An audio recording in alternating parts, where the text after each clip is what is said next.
Islam, Morris. That's right. Right, space these. Five on the left, two on the right. Allah, Father of the universe. Allah, the Father of the universe. Father of love. Father of love. Truth. Peace. Freedom. And justice. Allah is my protector. Allah is my protector. My guide. My salvation. By night. By By day. His holy prophet.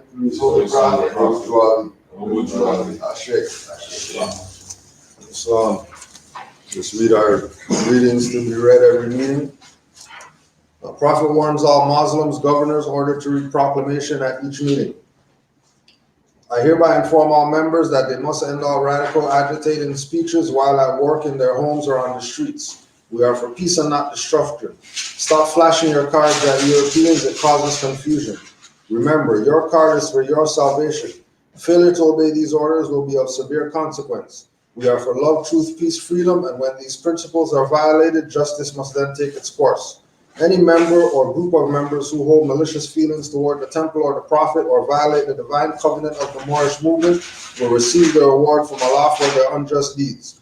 All true Moors will and must obey the law as laid down to them by their prophet. If they lose confidence in their prophet, they should turn in their card and button, cease wearing their turban and fez, and return to the state where I, the prophet, found you. This is a holy and divine movement founded by the Prophet Noble to Ali. And if the prophet is not right, the temple is not right. The prophet, therefore, is sending out a divine plea to all Moorish Americans that they do their part in protecting their prophet and the temple. This is an everlasting movement founded by the prophet through the will of Allah to redeem his people from their sinful ways. Noble to Ali.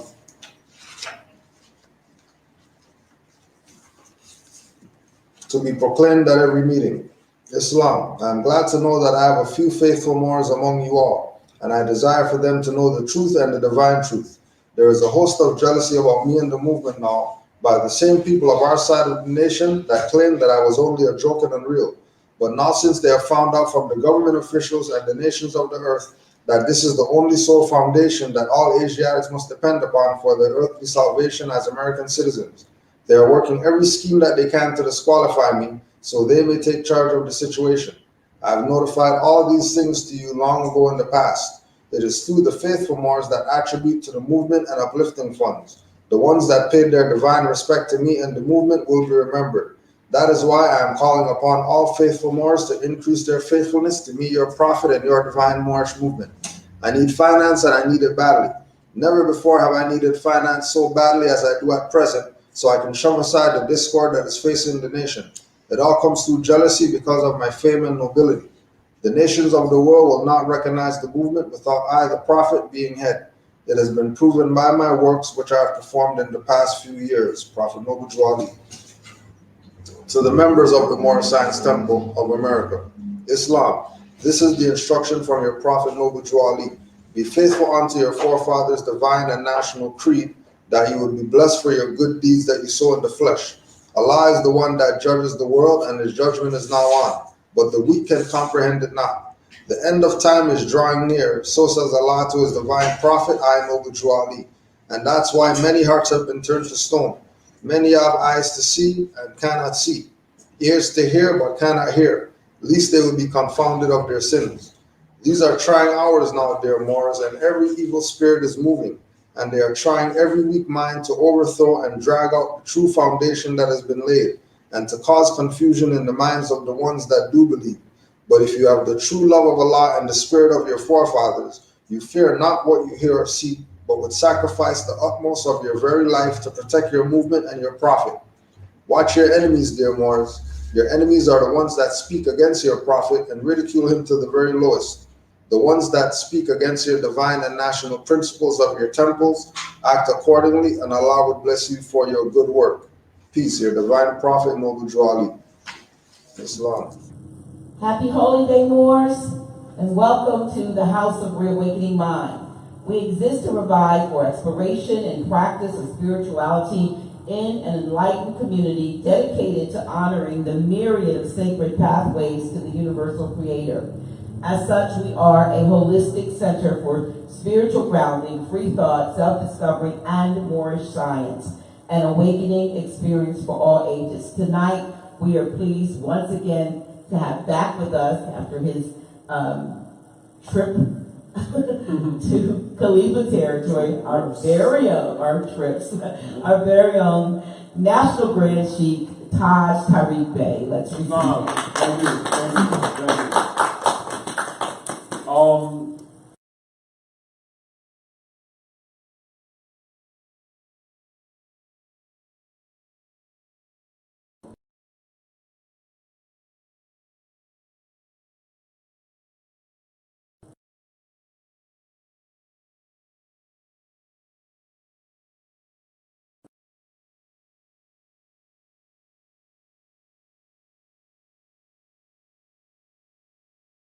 With the consular operations, in spite of the fact that we, been struggling and bringing a lot of people on board that are learning, and others who are participating, strongly and some little less than strongly. The rest of the world has been watching what we've been doing. And the High Court have declared the United States Interregnum. Grounded, suspended, right? Yes. Basically as a temporary government and de facto, are we clear?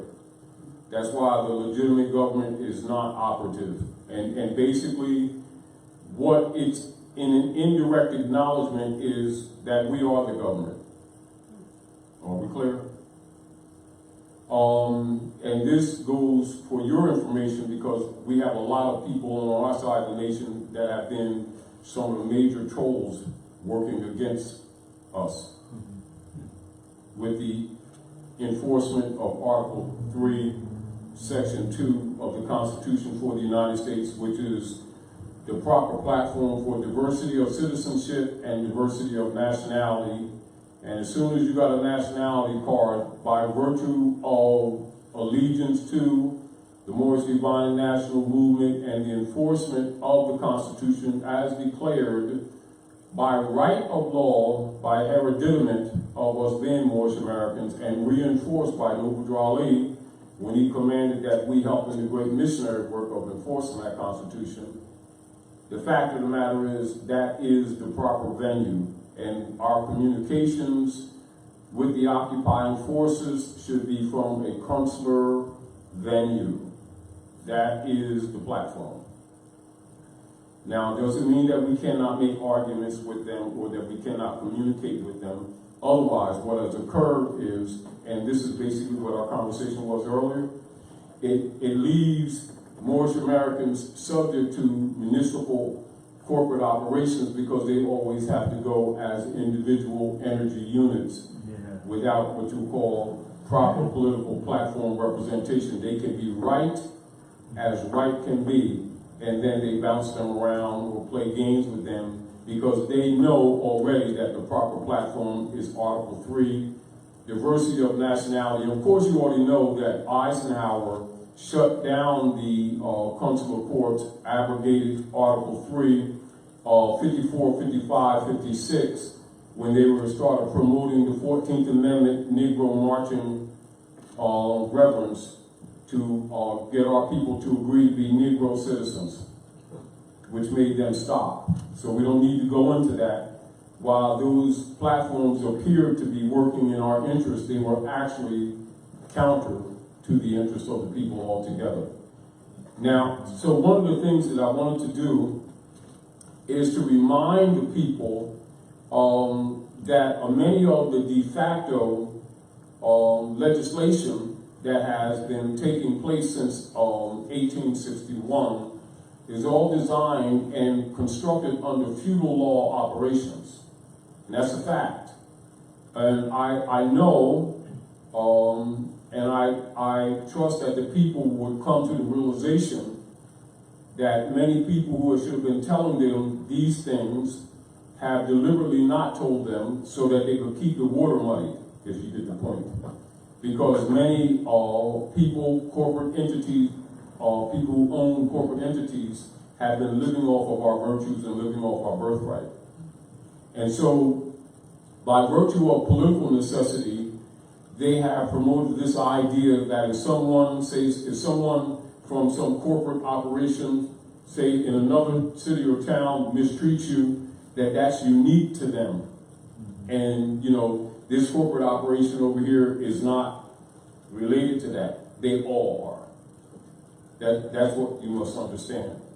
All operations under the United States Corporation Company since 1781, February the 2nd, with the Organic Act of Congress, is a conspired and conscious act of enforcing the secret Treaty of Verona and the overthrow of the Republic for the United States, the legitimate order of government set up between Moors and some European sons who were called deists.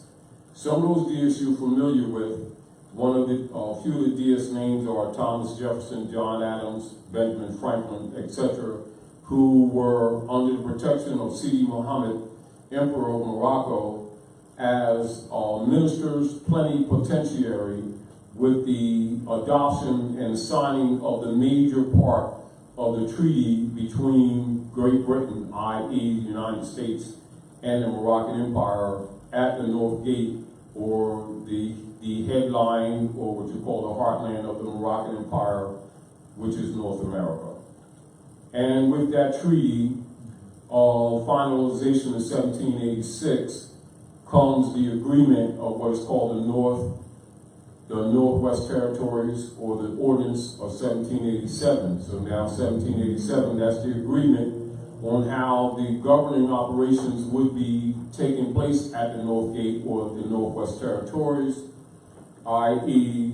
with the Republican form of government, and particularly with protecting the rights of the Aboriginal and Indigenous people of the land, because now you have diversity, for you have honorable Europeans being brought into the constitutional fold of government, but then you also have many Europeans who have been continuing the Spanish Inquisition, or what is called the Inquisition hegemony. And with their great missionary work has been to overthrow that republic and to continue the Spanish Inquisition.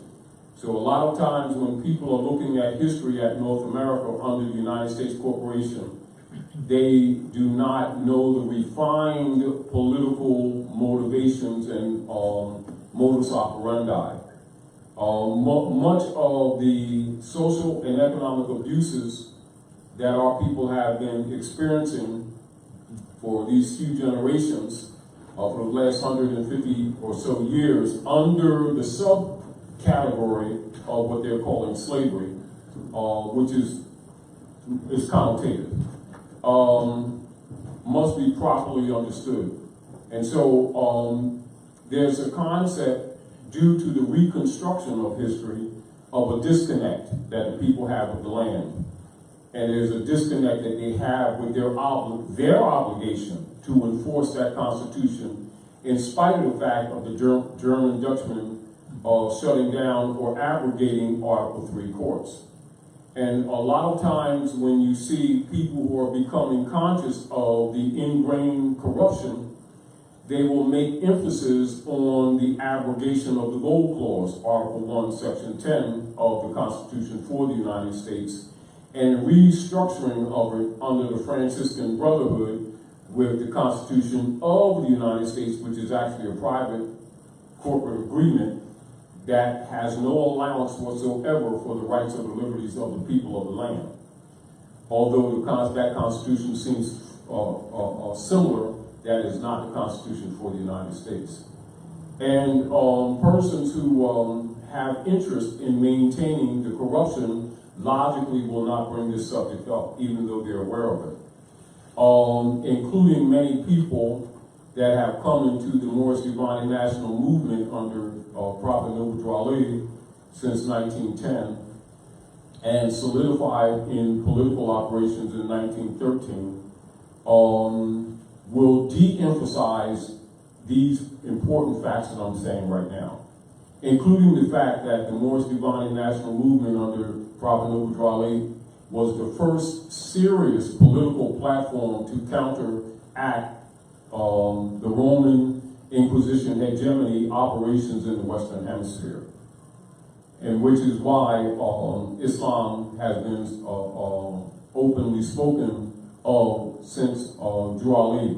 Prior to that, could get you killed. That is under the Christian black codes. Now, logically, because of the Christian black code operations, many people started actually thinking that the land of the Western Hemisphere is a Christian nation. And a Christian jurisdiction is actually Muslim that's under Christian or Constantinian occupation. And the reconstructed history is and has been to cover up the real history of the peoples and the land. That's called birthright theft. Also, they use it in policies they call drawing the line or covering the line, or in other areas they'll call it shadow government. In other words, the art of impersonation, the art of fraud. And so what we have, particularly since the coup d'etat of 1861 of March the 27th, and the eventual assassination of Abraham Lincoln, was the infiltration and the establishment of the Circle Church operations of the Crown, located on Fleet Street in London. And though that's known politically and known by scholars and known by people who are addicts, and keep in mind all your secret societies have addict chambers. Are we clear? And some societies that are not so secret still have addict chambers. Are we clear? These would be chambers for higher learning. In political communications, the adult chambers would be also the chambers where diplomats and ambassadors of other nation states are received. So when you hear adult chamber, you need to know that it has a political foundation too, not just a Gnostic or knowledge base, or what you call advanced knowledge base. It's the chambers where diplomats and ambassadors of other nation states in diversity are received. Are we clear? Like a parlor. Just like, like when you, like in your houses, they used to have parlors and the people would come visit you. They didn't go in the rest of the house, they would come sit in the parlor. Mm-hmm. And most houses were designed that way, if you get the point. That's the same thing what an adult chamber would be in relationship to communications with other nation states. It must be understood also that Article 3 of the Constitution for the United States is the political platform on the universality of the nation's states. Are we clear? Including the diversity in political jurisdiction of the different states that are part of the United States as states themselves.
And I think a lot of times when people came into this movement and started working with Noble Ali in positions of authority, they figured out later on that he was actually dissolving those positions. It's only for the liberation of the people.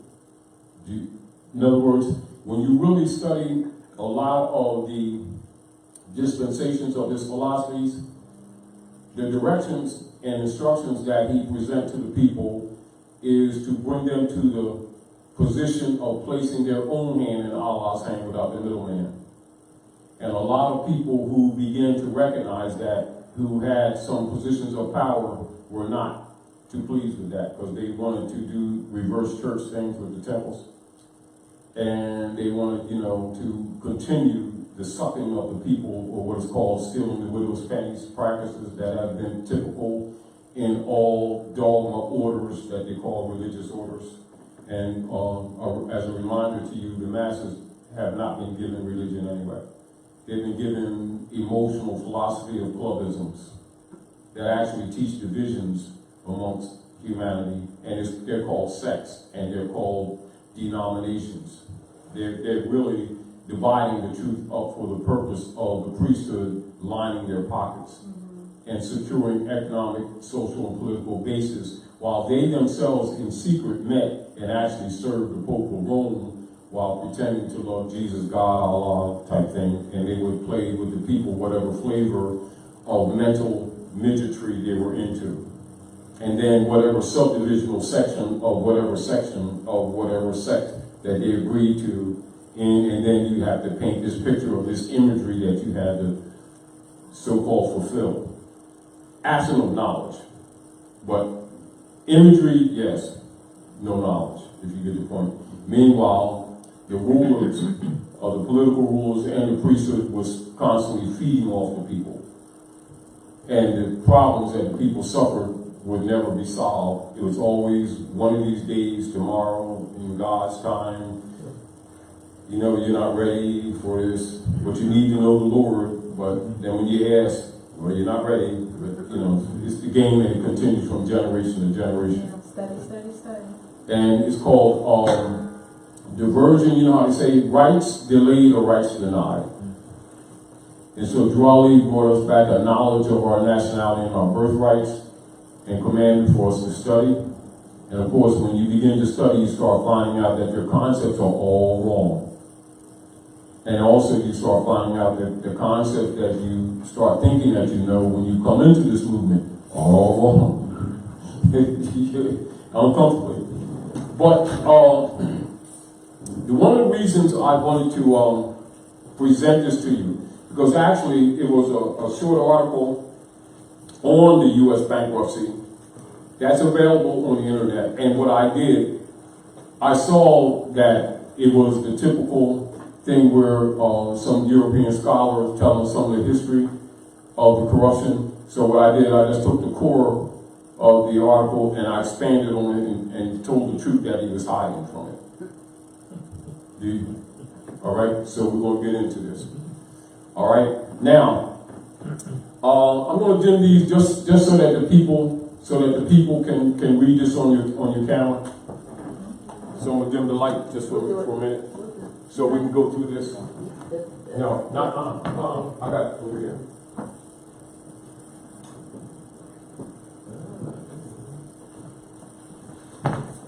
Now, I want you to pay attention to, now in other texts, I go into details into the executive orders and other things that are noted in here, war powers and stuff like that.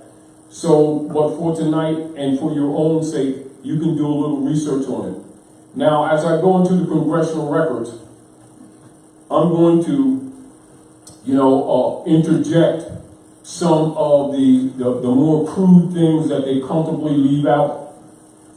Because most of the time when people go into the history and into the politics and into the journals of the House of Representatives, remember, even when they're being what would be considered blunt, they're whitewashing. Meaning they will always speak with the concept that they who are on the platform are legitimate, just a little bit out of order. When the fact of the matter is, none of them are legitimate, and all of them are out of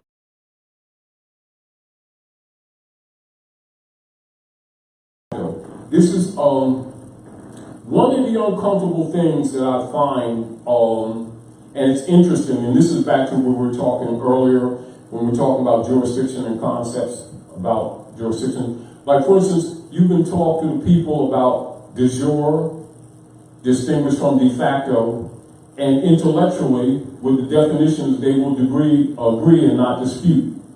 But in the general conversation of their everyday affairs and in their communications with the corporate European operatives to their corporate municipal trading tribunals that have continuously been falsely called courts, you can see the way they respond, that they have some knowledge, but the protocols, as you were saying earlier, sis, are not there. And the protocols are not there not so much that they're not there, they recognize some of them, but it's not clear in their mind the jurisdictional argument that they should be making, because there's not a clarity on jurisdiction. So again, with this, I kind of like put this more in context of what 192 is. You know what I mean?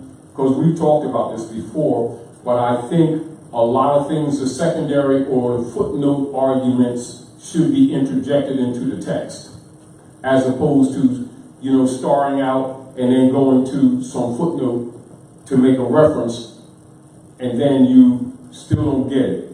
So we're going to go through this, and you can ask some questions, but I think it'll be pretty much self-explanatory. Are we clear?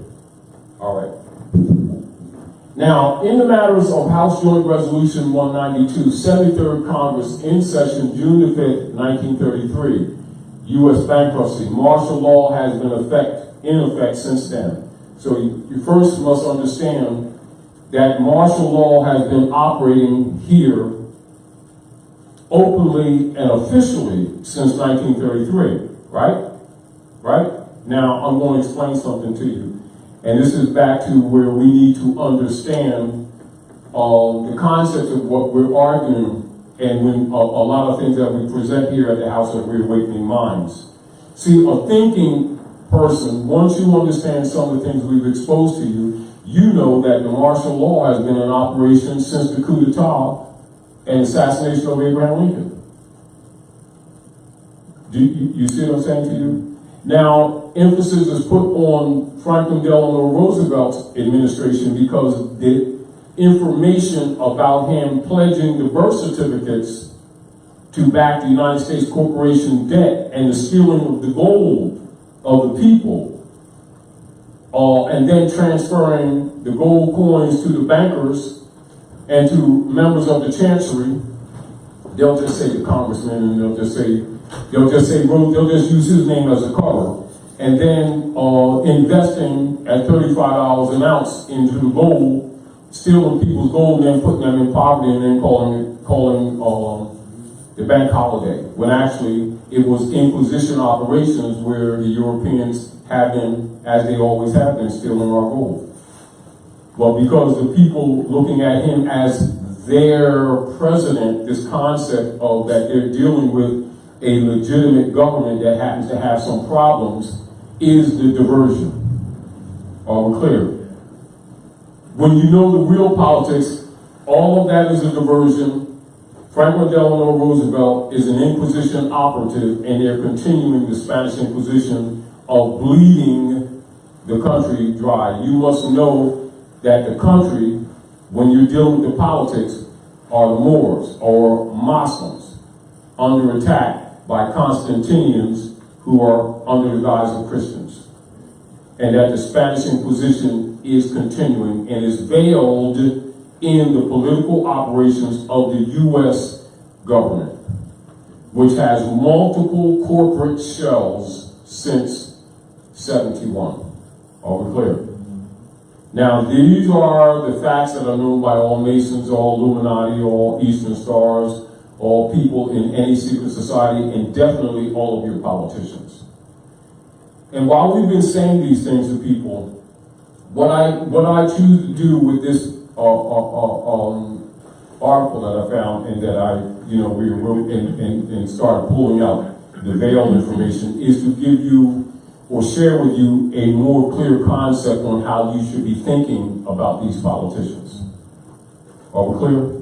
All of them, including persons among ourselves who belong to different organizations that have been espousing, quote unquote, nationhood in any kind of format whatsoever.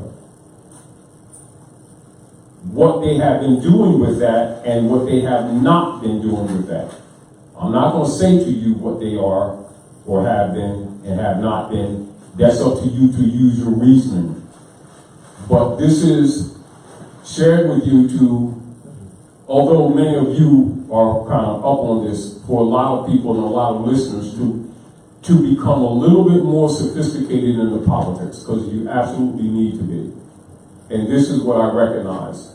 Also, just like, say, people just coming into the consciousness of this movement, if your concepts about what's really going on becomes more and more clear, you wouldn't have to ask me or some counselor or anyone else protocols. The protocols would become obvious. Your protocols of operations. Now you would get this definitively into what is called jurisdictional arguments in everything you do in life. Because absolutely that's what's going on. Are we clear? So in jurisdiction, in the being, in the physical being, in the unit life, and the extended family that you call families, then the extended families that you call nations. There are fundamental rules of operations, and there's fundamental knowledge that you need to know that we want to get to you. And we know that we have limited time, but we're trying to give you certain core information to change your plane of thought, to take you on a higher plane. I'll get with you in a minute. On a higher plane of thought. And so we're going to go through a few of these things, and I'll get with you. But I want to lay out some things first. That will make you more sophisticated. My feeling is, and the thing that I appreciate about what Dr. Nayo has been doing over the years with this platform is opening up doors for expanded knowledge on all facets of the human experience without blocking, without locking people into some kind of, imagery. Like if you're a Muslim, you gotta make some kind of image. If you're a Christian, you gotta make some kind of image. If you're Buddhist, you gotta make some kind of image. It is the human image. We're Muslim by fact. However, that does not make us better or worse than other humans. Are we clear? And that we as humans have a responsibility to each other in how we treat each other. This is called civics in nature. Are we clear? And there's certain social and civic duties that is just natural in human civilized society. And that's Rotarian in its complexion, Rotarian in its character. And as you know, the Prophet Noble says in the Moorish movement, it has a Rotarian complexion. However, certain persons have been doing what they can to undermine the honor of the integrity of all good organized operations. So let's look at House Joint Resolution 192. But while you're looking at this, keep in mind, even though we're not going to go into detail at the moment, that you must already know, and those of you who have been studying, don't disconnect this contemporary politics from the Spanish Inquisition. When you do not understand the politics. Are we clear? And you have a tendency to be undermined by people that look just like you, that are sitting around talking about nation this, nation of that, nation of this, and nation of that, and Moorish nation, and a whole bunch of nations, and whatever nation, and certain fundamentals and civics are not taught. That person is an enemy, but cannot be recognized as an enemy by someone who does not know civics or the history. Are we clear? The issue is to get the people sophisticated enough to recognize that the brown stuff on the lawn is not peanut butter. And you don't need to have a discussion about it. Are we clear? Bankruptcy of the United States. U.S. corporate entity circa 1781 via secession. Now, I interjected that part. Now, I'm going to explain that. Most people, when they see the United States, it never dawns on them that it's a corporate entity that has been shelved over and over again by corporate secession. That's why I put that in there. So it's important for you to know that so that you can get it out of your mind that you're dealing with a country platform. You're dealing with a private corporation platform, and it must be put in that context so that you don't forget that. Are we clear? Clear. And the operations are by secession, by what is called corporate secession. That means corporate politicians inherit a predisposed agenda that's shown to them that's not shown to you as the public. That the missionary work of that agenda is not lost. Are we clear? And I know that people who don't understand corporate operations are generally not aware of that. So they keep thinking that, well, when my dad had a ticket and he went into poor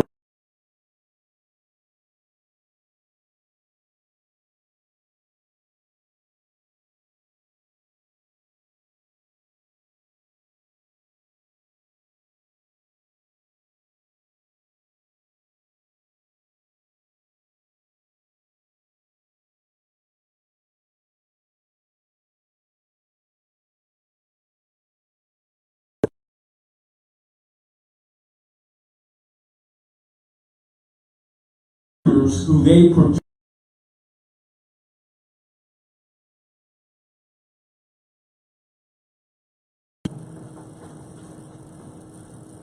All right, this is why, like Lyndon Baines Johnson, as an example, set up the 501c3 Skull and Bones kickback agreement, mainly for Negro marching, Reverend, assigned, marching 14th Amendment guys who look like they're really working for the people when they're working for Rome. But the people's ignorance made them think that these people were really working for them. And I'm not knocking them, I'm just demonstrating to you the ignorance, the sincere ignorance or lack of knowledge. So we're going to go into some of the politics to remove the doubt that people have about some of these politicians. So the bankruptcy of the United States. So when you look at the United States, remember it's a private corporation, all right? The following information is a fraction of available facts and notations made and proven to be true and verifiable. These and more are tied to and have manifested via the operative results of organized and planned political, social, and economic executions. Translation, birthright theft. And these were fostered by the owners, this is important, pay attention, owners, the feudal beneficiaries, and the administrators of the United States Corporation and their quote-unquote crown associates. Much of this social, political, and economic corruption was achieved, load it up, via Article 1 of their politically entrenched secret Treaty of Verona. And so I interjected Article 1 of the Treaty of Verona so you have an idea of what we're making reference to. So that you don't doubt that the politicians, local, state, and federal, aren't aware of what they're doing when they keep on robbing you with taxes, when they keep on gentrifying certain communities, when they keep redlining certain communities, that these are not mere opinions, these are policies entrenched. Are we clear? I don't care how they go about it, the outcome is the intent. Are we clear?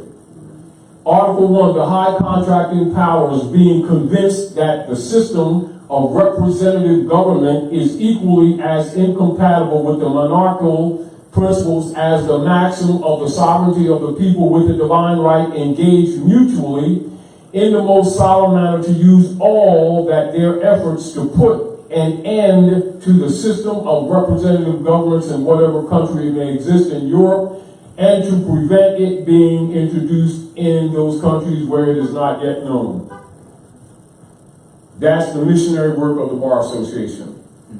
Now, when you study Muslim law, fatwa, and you study the American Constitution that comes from Hana, those of you who have ancestry here are Anayawiya, or some of you are from the different territories. Anayawiya would be called Cherokee, right?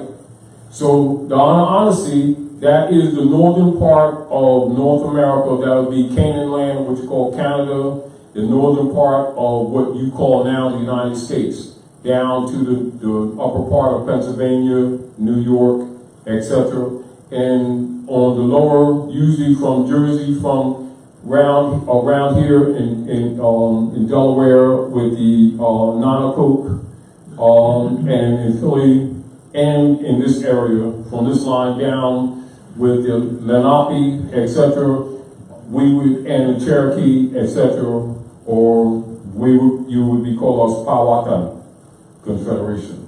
Powhatan Confederation, and honestly, this is where your great tree of peace, Gishnawa, is recognized, and this is where the Constitution for the United States was adopted from our law.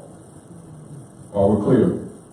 And so this is why the more Barack H. Obama, who's Kenyan, exposed when he went to Egypt, which is the capital dominion of the Moroccan Empire, that the American Constitution comes from Muslim law. This is known by all Masons. This is known by all politicians. It has not been known by the heirs here. So people who know have been doing certain things to try to inform them, because people who have been amongst them have betrayed them. Are we clear? And it's become very clear that they betrayed them. This is why Barack went to Egypt. That's actually, he cooked up, which is the capital dominion of the Moroccan Empire, and exposed that the American Constitution comes from Muslim law, and deliberately cropped out the trading banner, which is the stars and stripes, and showed you the Moroccan flag, which is the American flag.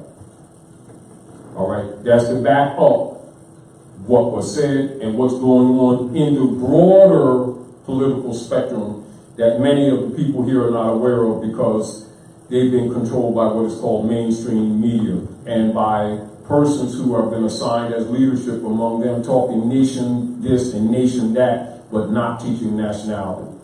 People who don't know, don't recognize that they've been played. You know, when you have a child, you can have a child that's not sophisticated, and you can play with them and give them little, what you call play fiat, and take them to a store, and little children will be trying to buy stuff with play fiat.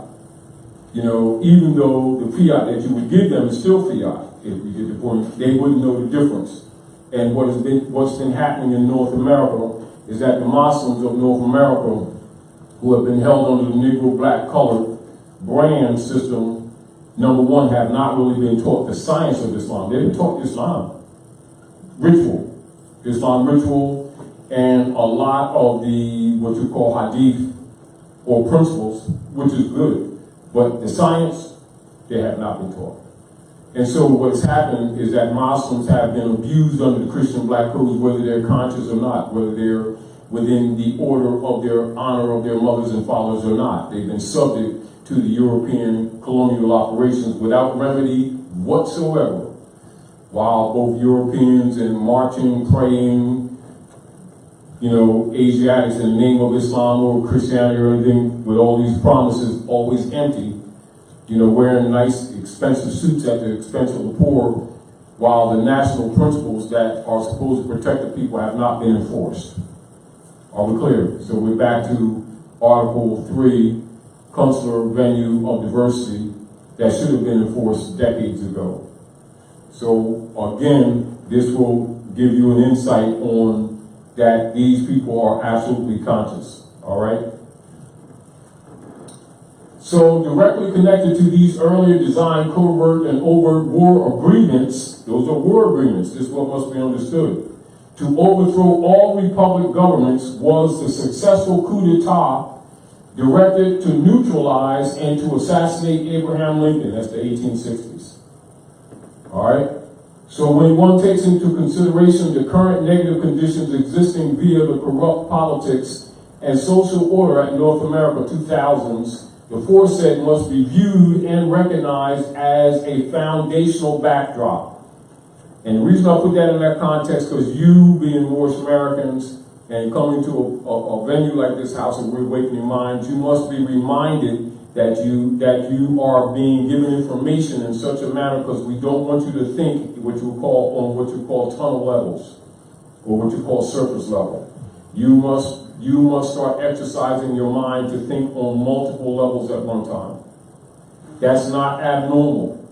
That is normal, but we've been trained for generations not to do that, and so most people think they're incapable of doing that, or they think that someone who does that is psychic, when actually that's normal. We have been taught under dogma systems to actually suppress the pineal operations. And that's really what belief systems are for. I know it's hard for some people to accept that. That's the truth. Understand what I'm saying to you right now, that rabbis, imams, reverends,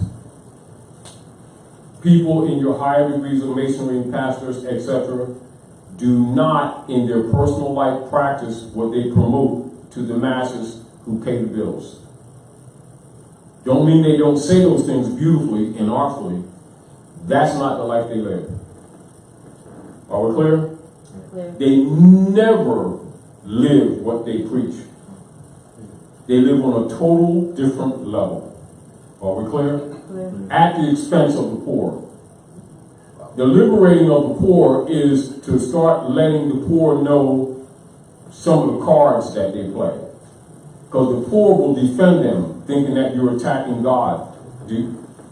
Not knowing that these people don't represent Allah, God, or Jesus, or Muhammad. They represent themselves and their clothes. Are we clear? At the expense of the widow's pennies. So, go ahead. Are there practices that we can participate in to help us on these three-dimensional levels? Oh, absolutely. You know, let me say this to you, because as soon as you finish, I want to give it to him too. Noah Drawley said, in his missionary work, he's going to bring us to the higher planes of life. Higher planes is also consciousness. It's also what you're going to, I'll tell you this so you can do some research yourself. Part of what he's talking about is actually dealing with what is called the subconscious mind and the superconscious mind and the chambers of the mind. And I'll say this too for a lot of people and listeners without getting into the subject. Addicts and people with titles or degrees that the masses never get. And you hear me sometimes saying they got all the books, while they always take one of the books and give it to whatever club they're in, these people don't know that they have all the books. In other words, they recognize all the prophets. While when they're controlling the people, they'll just give them one of the prophets and say, well, if you speak about another prophet, that's shirk, or you're a sinner, and all, you're going to die in hell, and all that kind of stuff. While they themselves, all of them, meaning like this, your most ardent member of the Ku Klux Klan got a chlorine. But yet he would push the Christian doctrine because it's political for him. Are we clear? Are we clear? Clear. George Bush and all of them got Korans. Are we clear? Clear. And they got Septuagintas. Are we clear? Clear. And they got Vedas. Are we clear? Clear. Are we clear? So them Grand Sheiks. So them addicts. So them imams. But they will never show it to their followers and their believers. It'll be in their private libraries. Are we clear? They must be grounded in order to earn them titles they got. That's what makes an addict an addict.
to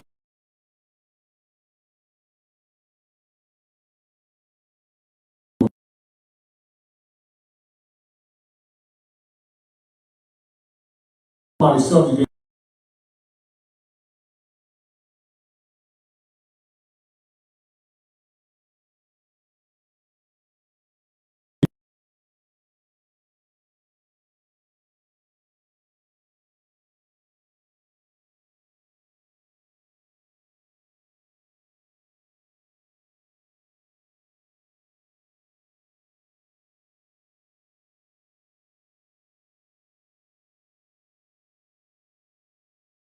with different versions of the divine that has nothing to do with this stuff that these people keep talking about. For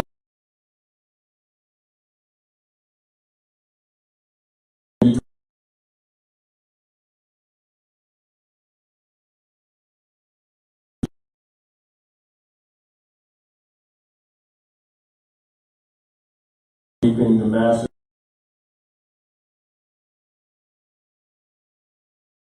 no one challenges it because you're not supposed to.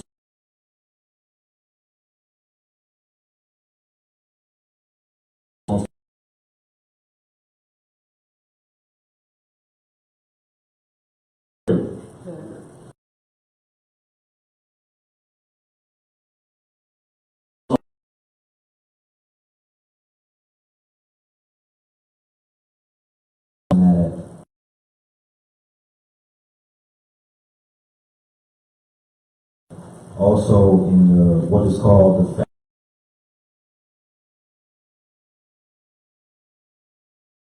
And this is back of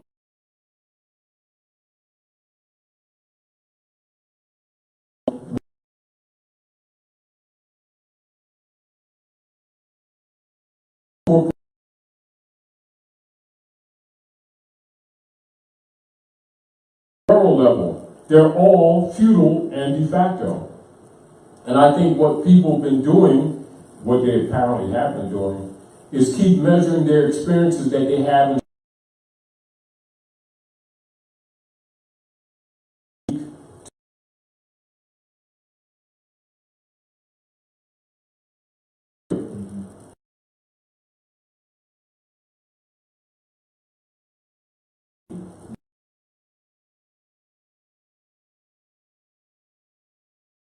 and honorable to the treaty and constitution, their obligation, their duty.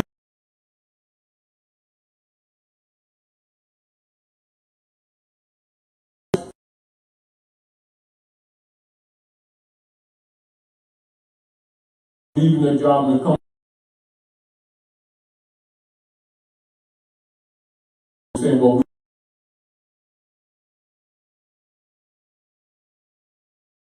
and then we want to fix. And there's this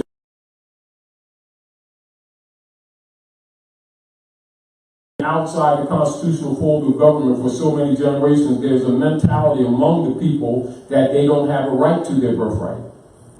And so there's no move in their mind to enforce constitution and treaty because they think it's not their purview. They think it belongs to the politicians and to the bar association, all of who is your enemy. That's the secret treaty of Verona. That's their pledge right there. And then when you go into Article 3 of the Secret Treaty of Verona, that's the clergy, all these people who they think is religious. Their pledges to the Pope. This is all documented, but yet the people will start defending them, thinking that they love Jesus, God, Allah. This is where, like, when people like Malcolm, leave the shores and some, blue-eyed French Muslim had to school him a little bit about Islam, and he started finding out that none of this stuff is what he think it is, including where he just left. And they murdered him. Why? Because they already knew that he was going to eventually tell, although he had to learn, because he had the spirit of an honorable man, even though he came from a dark side. And they couldn't buy him off, so they murdered him. Now, people who don't know the history and the politics can't see that far into motive. They just look at associations, whether they like them or not, and it's not fair. But a person who understands politics can see right through and recognize motive even if nobody ever said anything. Because they already know that the people around him that have addiceship and title know the real politics. Do you understand? So the real murder cause or the motive of murdering Malcolm was not so much Malcolm's popularity growing himself, is that he could not be bought off after he found out some secrets about the Maghrib. See, because most Muslims and Muslims look at Maghrib as evening salat. The rest of the world knows Maghrib is this land. The heartland of the Moroccan Empire, Morocco, the most extreme west, the great Masonic secret. That's a rude awakening for people who think that because they make the Hajj, that all of a sudden they're liberated and out of the Europeans' jurisdiction. You find out that a lot of Europeans know more Islam than you ever know. If you get the point when we talk about the principles. Not only that, they conquered you. So what you think? You think your Qurans are printed? They're printed in London.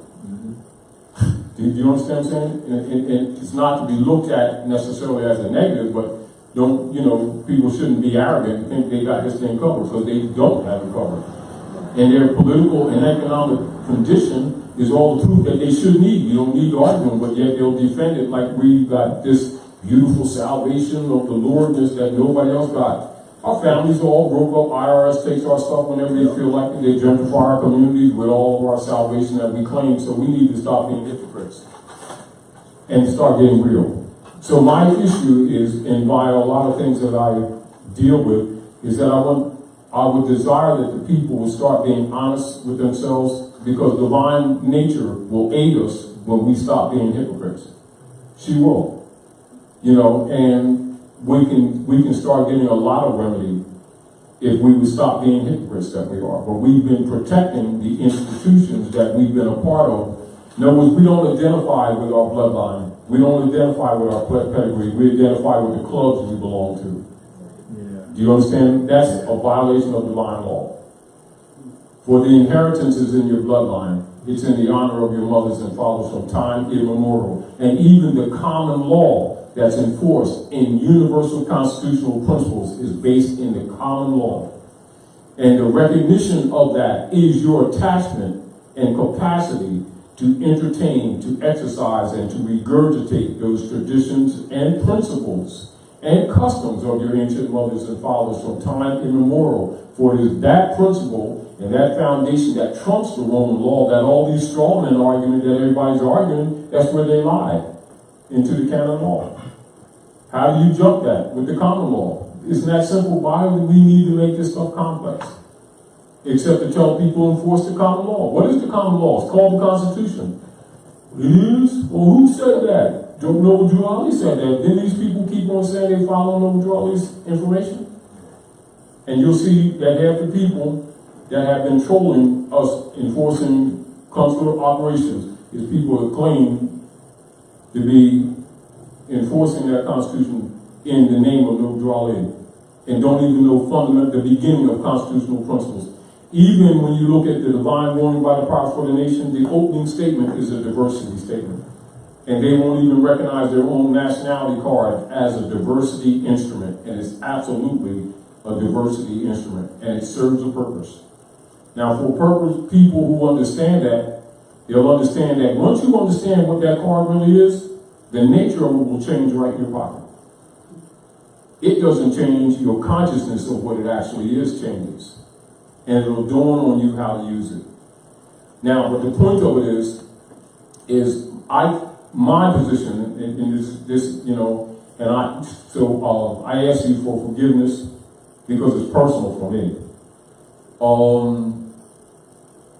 I feel it's so unfair that people who've known this have not been saying it, so like certain things they just won't say, and they keep watching people grow and come into this movement and won't just bluntly tell them the truth. They keep trying to control them or trying to be over them, or trying to make people subordinate to them.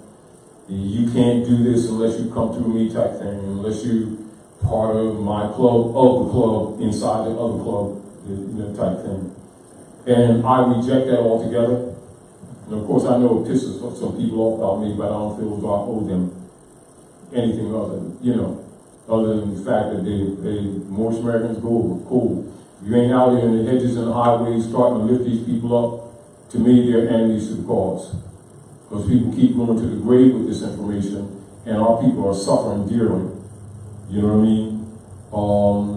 Those who are conscious and those who are less than conscious have been suffering the black codes and not knowing fundamental protocols of diversity of nationality, jurisdiction, which is a standard, and this must be understood. It is a standard. It is not an option that, well, you heard it at Reawakening Minds and you're considering it. This is standard. And if people who never came here, is still standard with them. They have not been made aware. You know, so I seek that honorable people will come through these venues and take this information to others, wherever they may be, you know, and clear their concepts up so that we can fix this thing in society.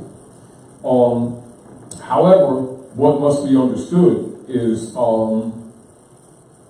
the United States Corporation has been declared interregnum. That's number one. So this is ongoing current affairs. So the masses not being aware of this don't know what that represents to them. Do you understand? They're still looking for certain governmental services and actions that are getting ready to be totally cut off from them, including all pensions and stuff. Do you understand? And all of the things that people have been depending on, it's going to be cut off. And if they're not on a political platform for remedy, you can expect a lot of death. That's where we are right now. And because people have not been teaching the people civics properly, they're not prepared for what is not coming, what's on them. But what's going to be opening up, obvious, that no one can deny. Meaning that, as an example, some things we can do as we're doing right now, right? But because martial law is already in effect, but say like after the winter solstice, after Christmas, when they start doing some other things that we're not going to get into right now, a lot of comfort zone that people are in right now is not going to be happening after this winter. There's going to be a lot of discomfort. And the less knowledgeable people are, the more subject they are to death. Or to start getting involved in things that are not in their interest, thinking that they can routinely do the Negro March things, which is probably one of the most dangerous things for them to do in the coming years, because they might find themselves disappeared. Do you understand? When we actually should be doing some things right now in proper form that should have been done actually decades ago. Are we clear? And so again, why we choose to deal with this so that you can have a clearer understanding that while these political and economic anomalies that people think are anomalies are going on, they were already pre-planned. And if you have no organized political platform, you're in trouble. And that's just the truth. And you're in more serious trouble than you would immediately think that you are. But I also recognize that one of the reasons why the Romans have been so strong is because the people have kept believing in their systems. There's a vampire and host relationship going on here, even though it's somewhat abstract. It is the people's blind faith in the system that has kept this monster or this beast living. And their unwillingness to render unto Caesar what is Caesar's is kind of sealing their fate, and I don't think they really see it. And yet people who know what's going on see it just like a neon sign, and it's like glaring, and it ain't in the distance. It's not in the distance. You know, Islam. Yeah, I just wanted to comment. Can you turn on? I'm sorry, I just wanted to comment what you were saying to make it more clear or what do you call it, simplified. Yes, like these elections, like you said, people on welfare, people on pensions, you know. That's going to be right. That's going to be, first they're going to do about a 30% drop, then it's going to be about a 60% drop, and then it's going to be block numbers of people dropped altogether. Now, not that it's the subject matter, but right now, all the dog and pony show that's going on right now is because the U.S. corporate government is shut down, even though they're doing talking stuff. But this is what must be understood.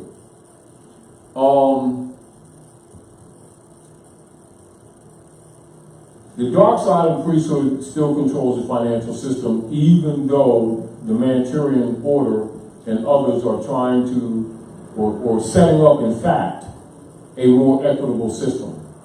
The people are groomed into fiat. And like we talked about a couple of years ago when people asked about the cryptos, we told them already that it's going to rob them as soon as they, it's easier to rob digital than it is in the physical fiat. And they fell for that too. You know, but the real deal of it is, it's the resource. See, this is the whole deal. It is the resource. And it is to get to the nuance. Do people really understand what fiat means? They just keep saying that there is no money. That's not exactly what they're dealing with. No matter what system they're going to do on a broad base, it will be a fiat system. Right. In general. It may have gold or silver backing, but it will be a fiat system. So the issue is that who is the beneficiary of the estate, and the clarity of the estates and the beneficiaries must come to the surface. And as of now, and as it has been for generations, that whole platform is muddy. Meaning that for so many generations, Europeans have been personating as Americans, that the true Americans still ain't clear that who the Almanaccans are. I mean, information-wise, they're hearing this information and they're leaning to it, but when you study them, it hasn't dawned on them what's really going on here. Now that's where the danger is, because in that gray area is where they can be eliminated with limited recourse. Do you understand? In other words, it's sort of like a reaper going into a nursery, a horticultural nursery, and chopping down the saplings while they're weak, before they can get their trunk strong. And this is pretty much, in fact, what's going on in this. See, because the Moorish movement is really a world movement. It really is a world movement. And what you have is people who have been maintaining the Inquisition hegemony for so many generations and protecting it through the different secret societies, not just Illuminati or Skull and Bones, secret societies, for the first time in reality, are threatened to be overthrown in real time. And with many of them in a position where they are recognizing that the political manipulations and powers that they're used to is not so much the argument that they're actually going to have to worry about their actual physical life. Now, logically, those who they've had among us, misguiding us, are threatened. This is why a lot of people who have known this information are upset with us for exposing this information, because it also exposes them. And they've been feeling pretty safe. Do you understand what I'm saying? Because the people don't know that they've been middlemen between Rome and the masses, because they've been running around saying Jesus, God, Allah, Moses, Muhammad, and they've been getting away with it for decades and wealthy for their personal selves, while the believers are poor, as usual. They're not without guilt. You know, people looking at the European, he ain't the only one. You know, so my interest is to work to liberate the people from all of their priesthood. the whole shebang. So the deal is to teach them what it's uncomfortable. I understand that. Just tell the truth and let it throw the chips up in the air and let them fall where they may. And yes, it's going to tear down a lot of institutions. It's going to tear down a lot of beliefs, but they're fake in the first place.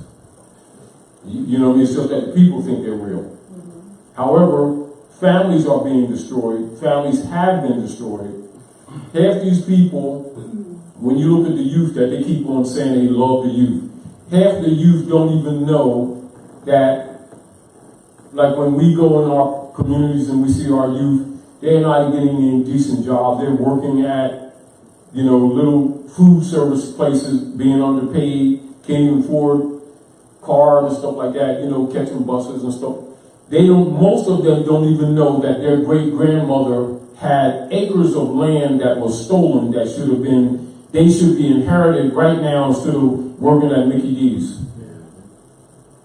But they're not connected to the land. They're not connected to constitutional principles.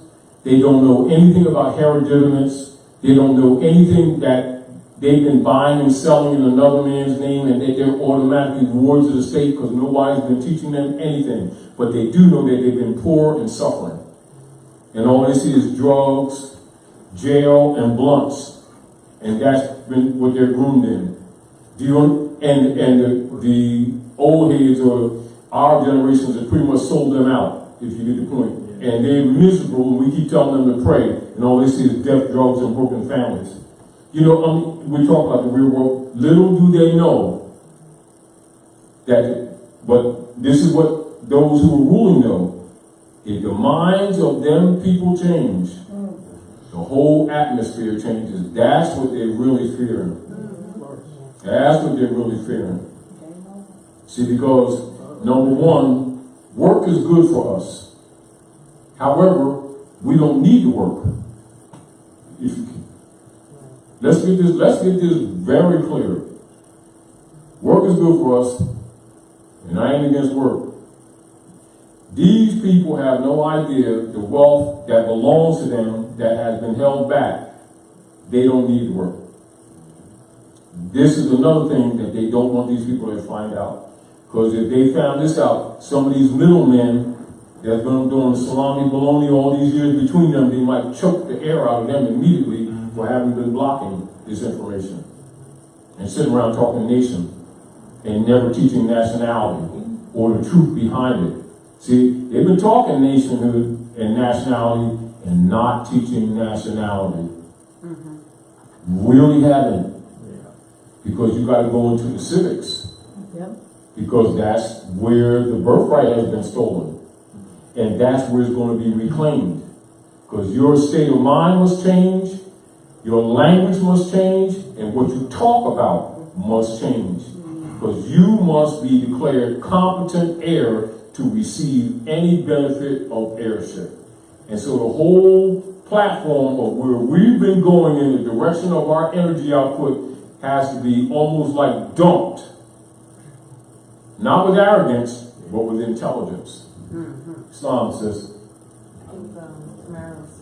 No, go after you, sure. I'm good. I got it. My question is in reference to the pensions, the 401ks, and all of that. Well, the 409ks. Yes, I'm just saying that if they're but I'm just saying what it really is right now. Okay. Now, what they're doing is stealing mouth to hand, meaning like for the people who are working now, they're overtaxing them, and what they're doing, the chancery operators, you'll call them bankers. I'm telling you who they really are. Chancery operators are calling in the promissory note loans on debts on houses, so you're going to have a housing bubble issue where they're using that to fund their operations. So they're going to be stealing people's houses to fund their operations, which is what's going on right now. And then they're getting the funding from that. The other deal, what they've been doing is duplicating the numerical operations on the fiat certificates.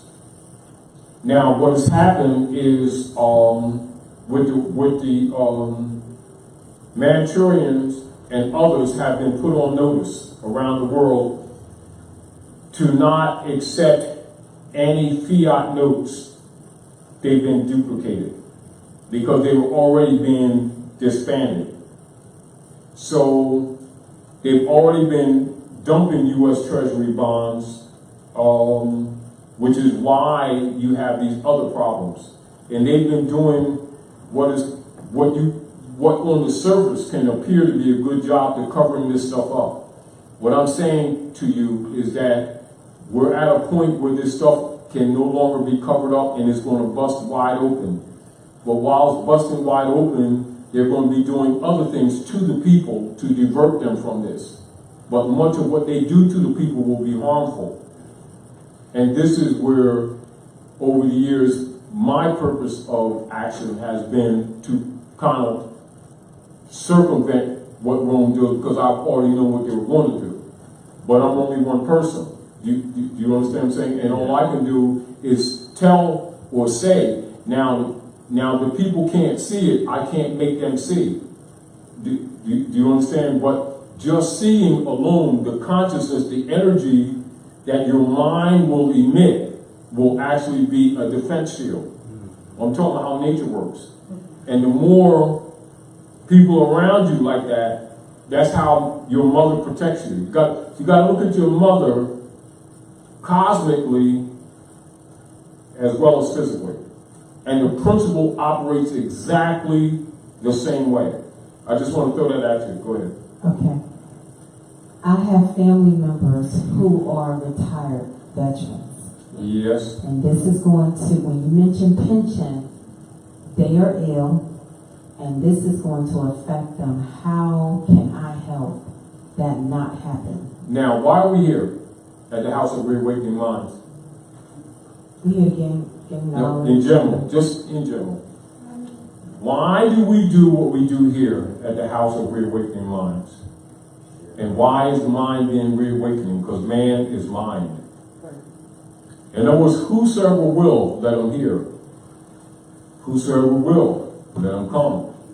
Whosoever won't, gets the reward that they choose.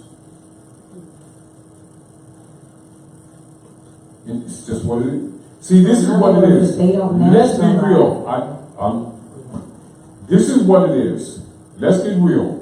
What we need to do is not start making empty promises that are typical. Everybody wants everything to be safe. Yeah. Nobody wants anyone to be injured, right? The reality of this transition, there will be two in the field. One will be taken, the other will be left. Meaning whatever tone, whatever vibration tone that you're in harmony with nature, wherever you are, there's nowhere to go. Your protection will be with you or it will not be. And it'll have much to do with your state of mind and heart. All things of allegiance will manifest today, meaning the day in this light of the Aquarian lights, all men will unfold and expose their gods, whatever she, he, it, they might be. And that's the truth. That's what is on the plate now. And most of it is false. Let's put it that way. And the results will be according. Meaning for all these generations that humanity has been steeped into this God game, the light of this period of time is for all their claims, meaning the checks that they've been writing will be cashed. And whatever they claim, that's what it is. And there will be no favorites.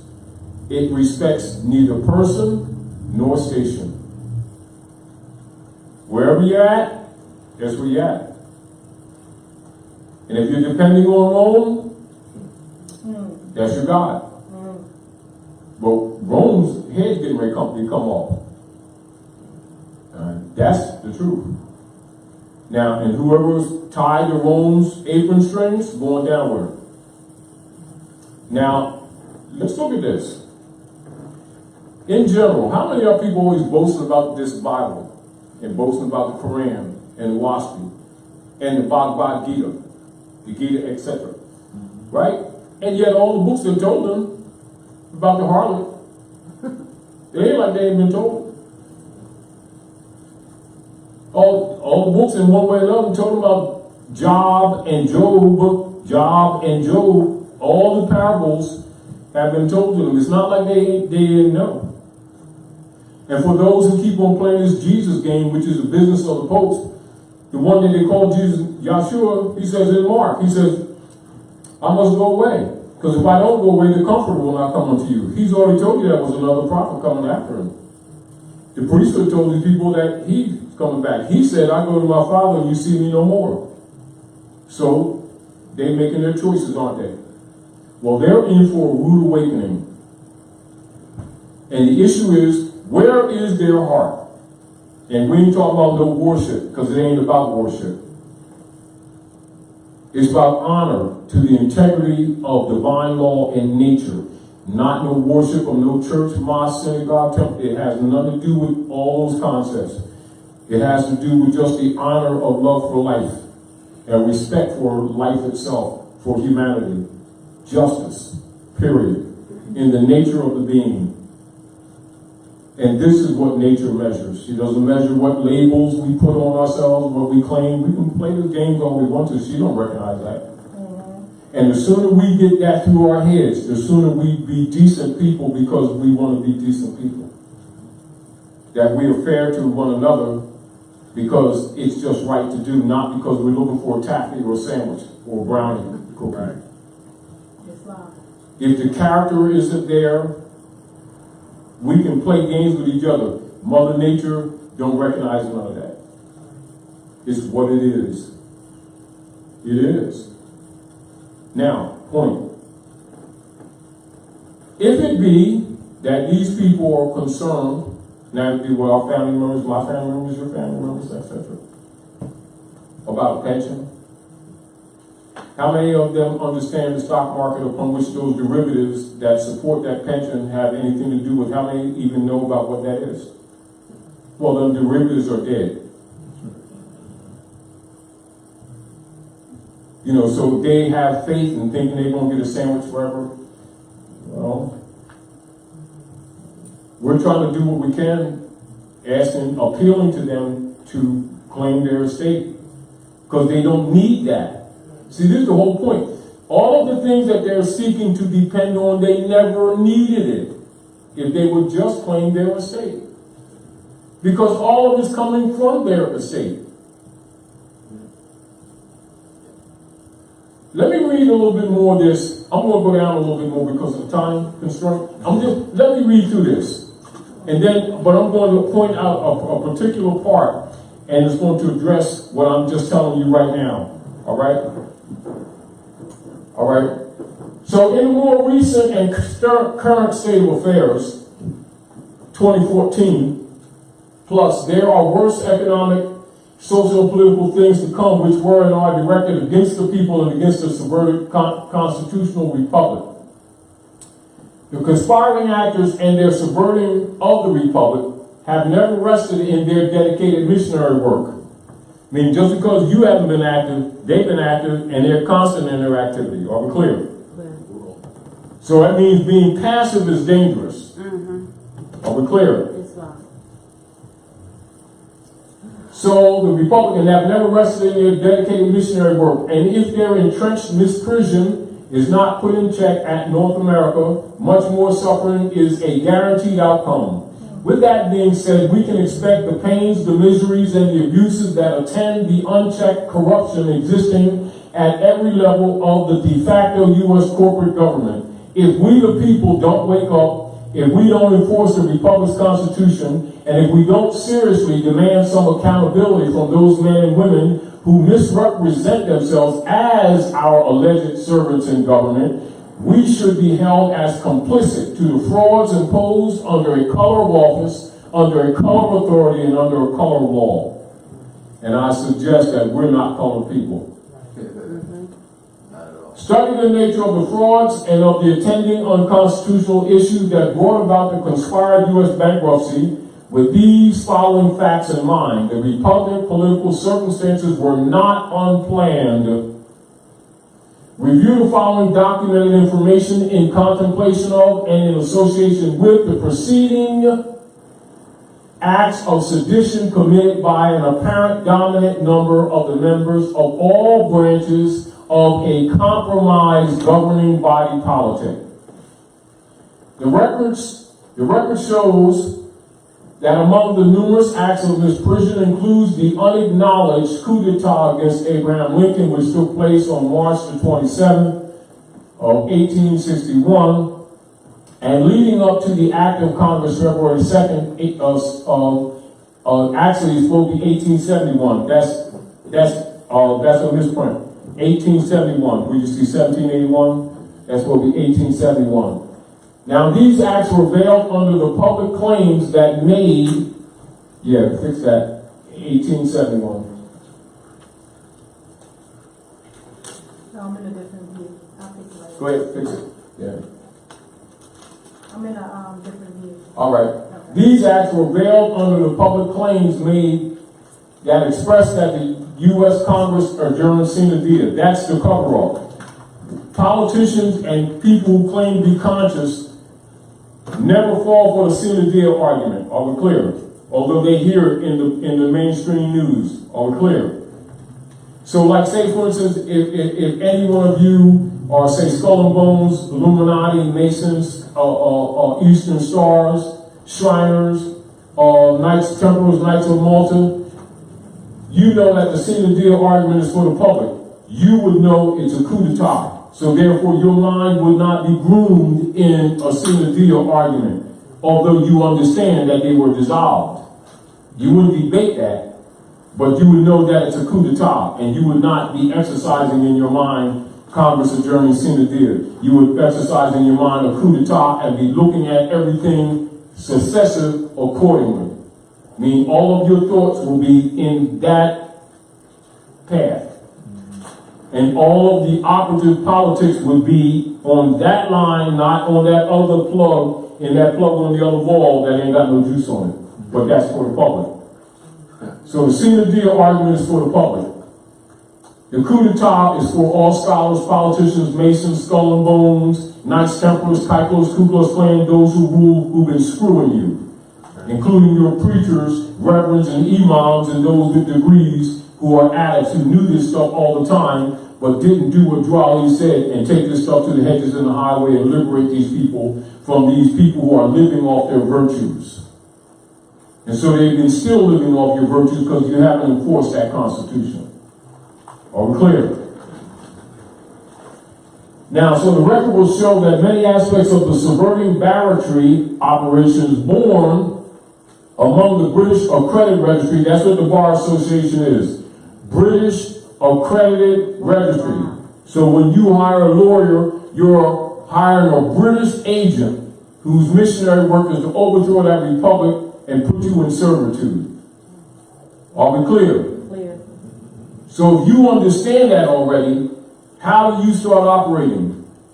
Every time you have a problem, do you go start paying a lawyer thinking that you're going to get rights? Or do you study that Constitution and enforce it, which is what you should have been doing all the time and challenging the jurisdiction? But having the political platform of Article 3 consular venue that you're supposed to have in your communities anyway, by which your argument may be heard, according to the established law. You see the point that I'm making to you? It's not that it doesn't exist, it's that we haven't been exercising it. Are we clear? So the British Accredited Registry bar members was and is apparent to any diligent and credible researcher. Anybody that does research find this stuff out. This is the point that I'm making to you. There's nothing hidden here. It's just that they don't read because they deal with beliefs. So people deal with beliefs. They stay away from facts because facts are considered devil or shirk. Oh, don't read this, it ain't in the Bible. They start, meanwhile they're suffering all these things out here in the real world. So it's apparent by any diligent and credible researcher, the conspiring bar members' dedicated mission of enforcing the secret treaty of Verona is undeniable, and their plans to undermine the republic and were no doubt already set in place and established. In the latter years of their barratry operations came the latter follow-up via the Inquisition hegemony criminality of the U.S.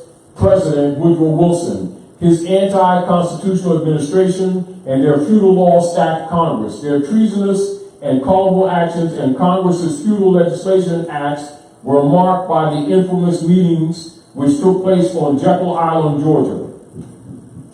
Conjoined those known misdeeds to the unconstitutional acts which were held as key to abrogating the organic constitution and for solidifying the political foundations that laid the groundwork for the latter, established private and unconstitutional Federal Reserve banking system in 1913. Who established the Moorish Science Temple? 1928, right? So in 1913, he established the old Canaanite temple to counter the Inquisition hegemony. Are we clear? So the Federal Reserve System in 1913, and with this entity in place, the bar operatives were enabled to impose their Inquisition-derived Inquisition revenue service. The contemporary political cover for that old entity is now the Internal Revenue Service, IRS, established in 1916. These and other unconstitutional acts committed by the members of the bar associations, past and present, continue with the institutionalized, injurious, and ongoing effects of the following. Franklin Delano Roosevelt and the U.S. Congress waged war against the Republic's Constitution. The fact of the matter is the United States Corporation did go bankrupt in 1933 and was declared so by its president, Roosevelt, by Executive Orders 6073. Get used to that. Executive Order 6102, Executive Order 6111, and by Executive Order 6260 on March the 9th of 1933. In the future, I'll go into those in detail, but for tonight, I'm just giving you the reference so you can do some research on your own. This was executed under the Trading with the Enemy Act of October 6, 1917, as amended by the Emergency Banking Relief Act, 48 Statute 1, Public Law Number 1, which is presently codified at 12 United States Code annotated 95A. Now this is for you, I want you to pay attention to this.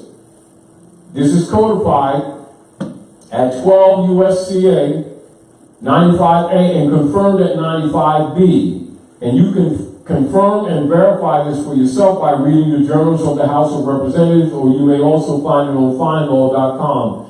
Thereafter, U.S. Congress confirmed the bankruptcy on June 5th of 1933 and thereupon impaired the obligations and considerations of contracts through the joint resolution to suspend the gold standard and abrogate the gold clause, June the 5th, 1933. See House Joint Resolution 192, 73rd Congress, first session, Article 1, Section 10, Clause 1 of the Constitution for the United States is shown as follows for your review and examination. So keep in mind while you're reading this, Duali charged the Moorish Americans to enforce this Constitution. Are we clear? So if you don't keep that in mind, and then you don't look at that nationality card and why you have it, your concepts will be wrong. Are we clear?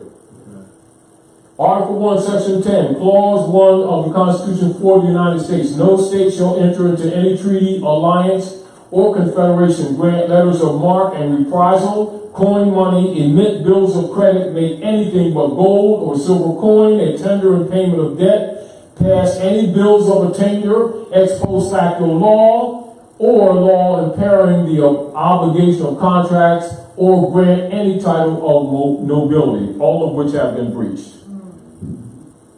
Are we clear? Which is why you've been catching hell, and why you have not had due process in those venues that you thought were courts, And so you not only look at the abrogation of Article 1, you must look at abrogation of Article 3 that no one talks about. But you got a nationality card, so you should have been talking about it. How come it ain't on the front venue? I'm just reminding you of your responsibility to yourselves. Because if you think that he's sitting on his laurels while these people are paying passive, you got another thought coming. He's going to try as much as he can to liquidate as many of your estates as he can before he goes down, because he's already on his way down.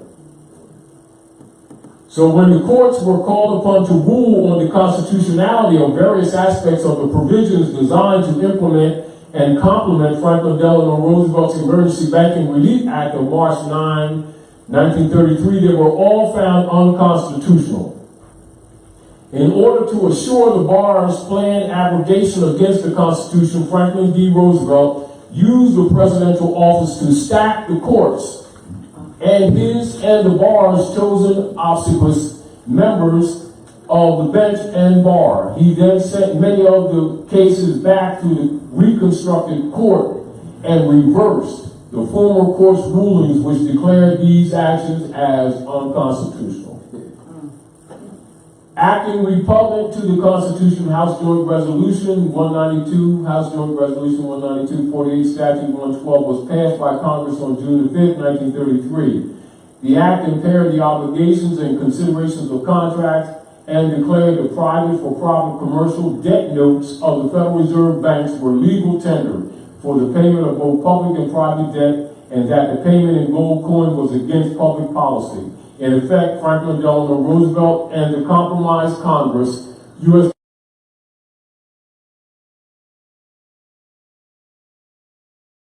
Article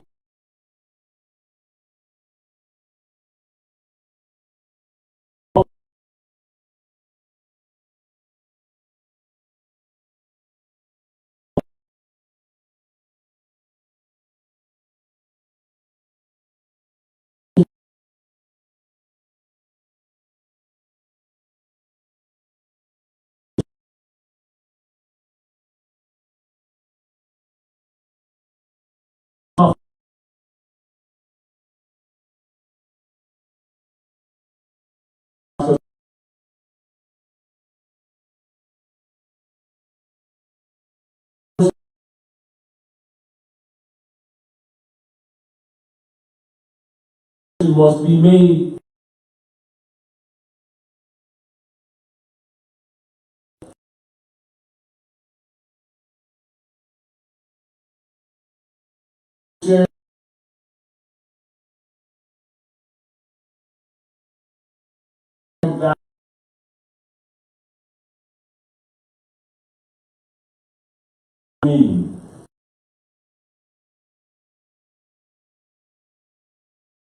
level.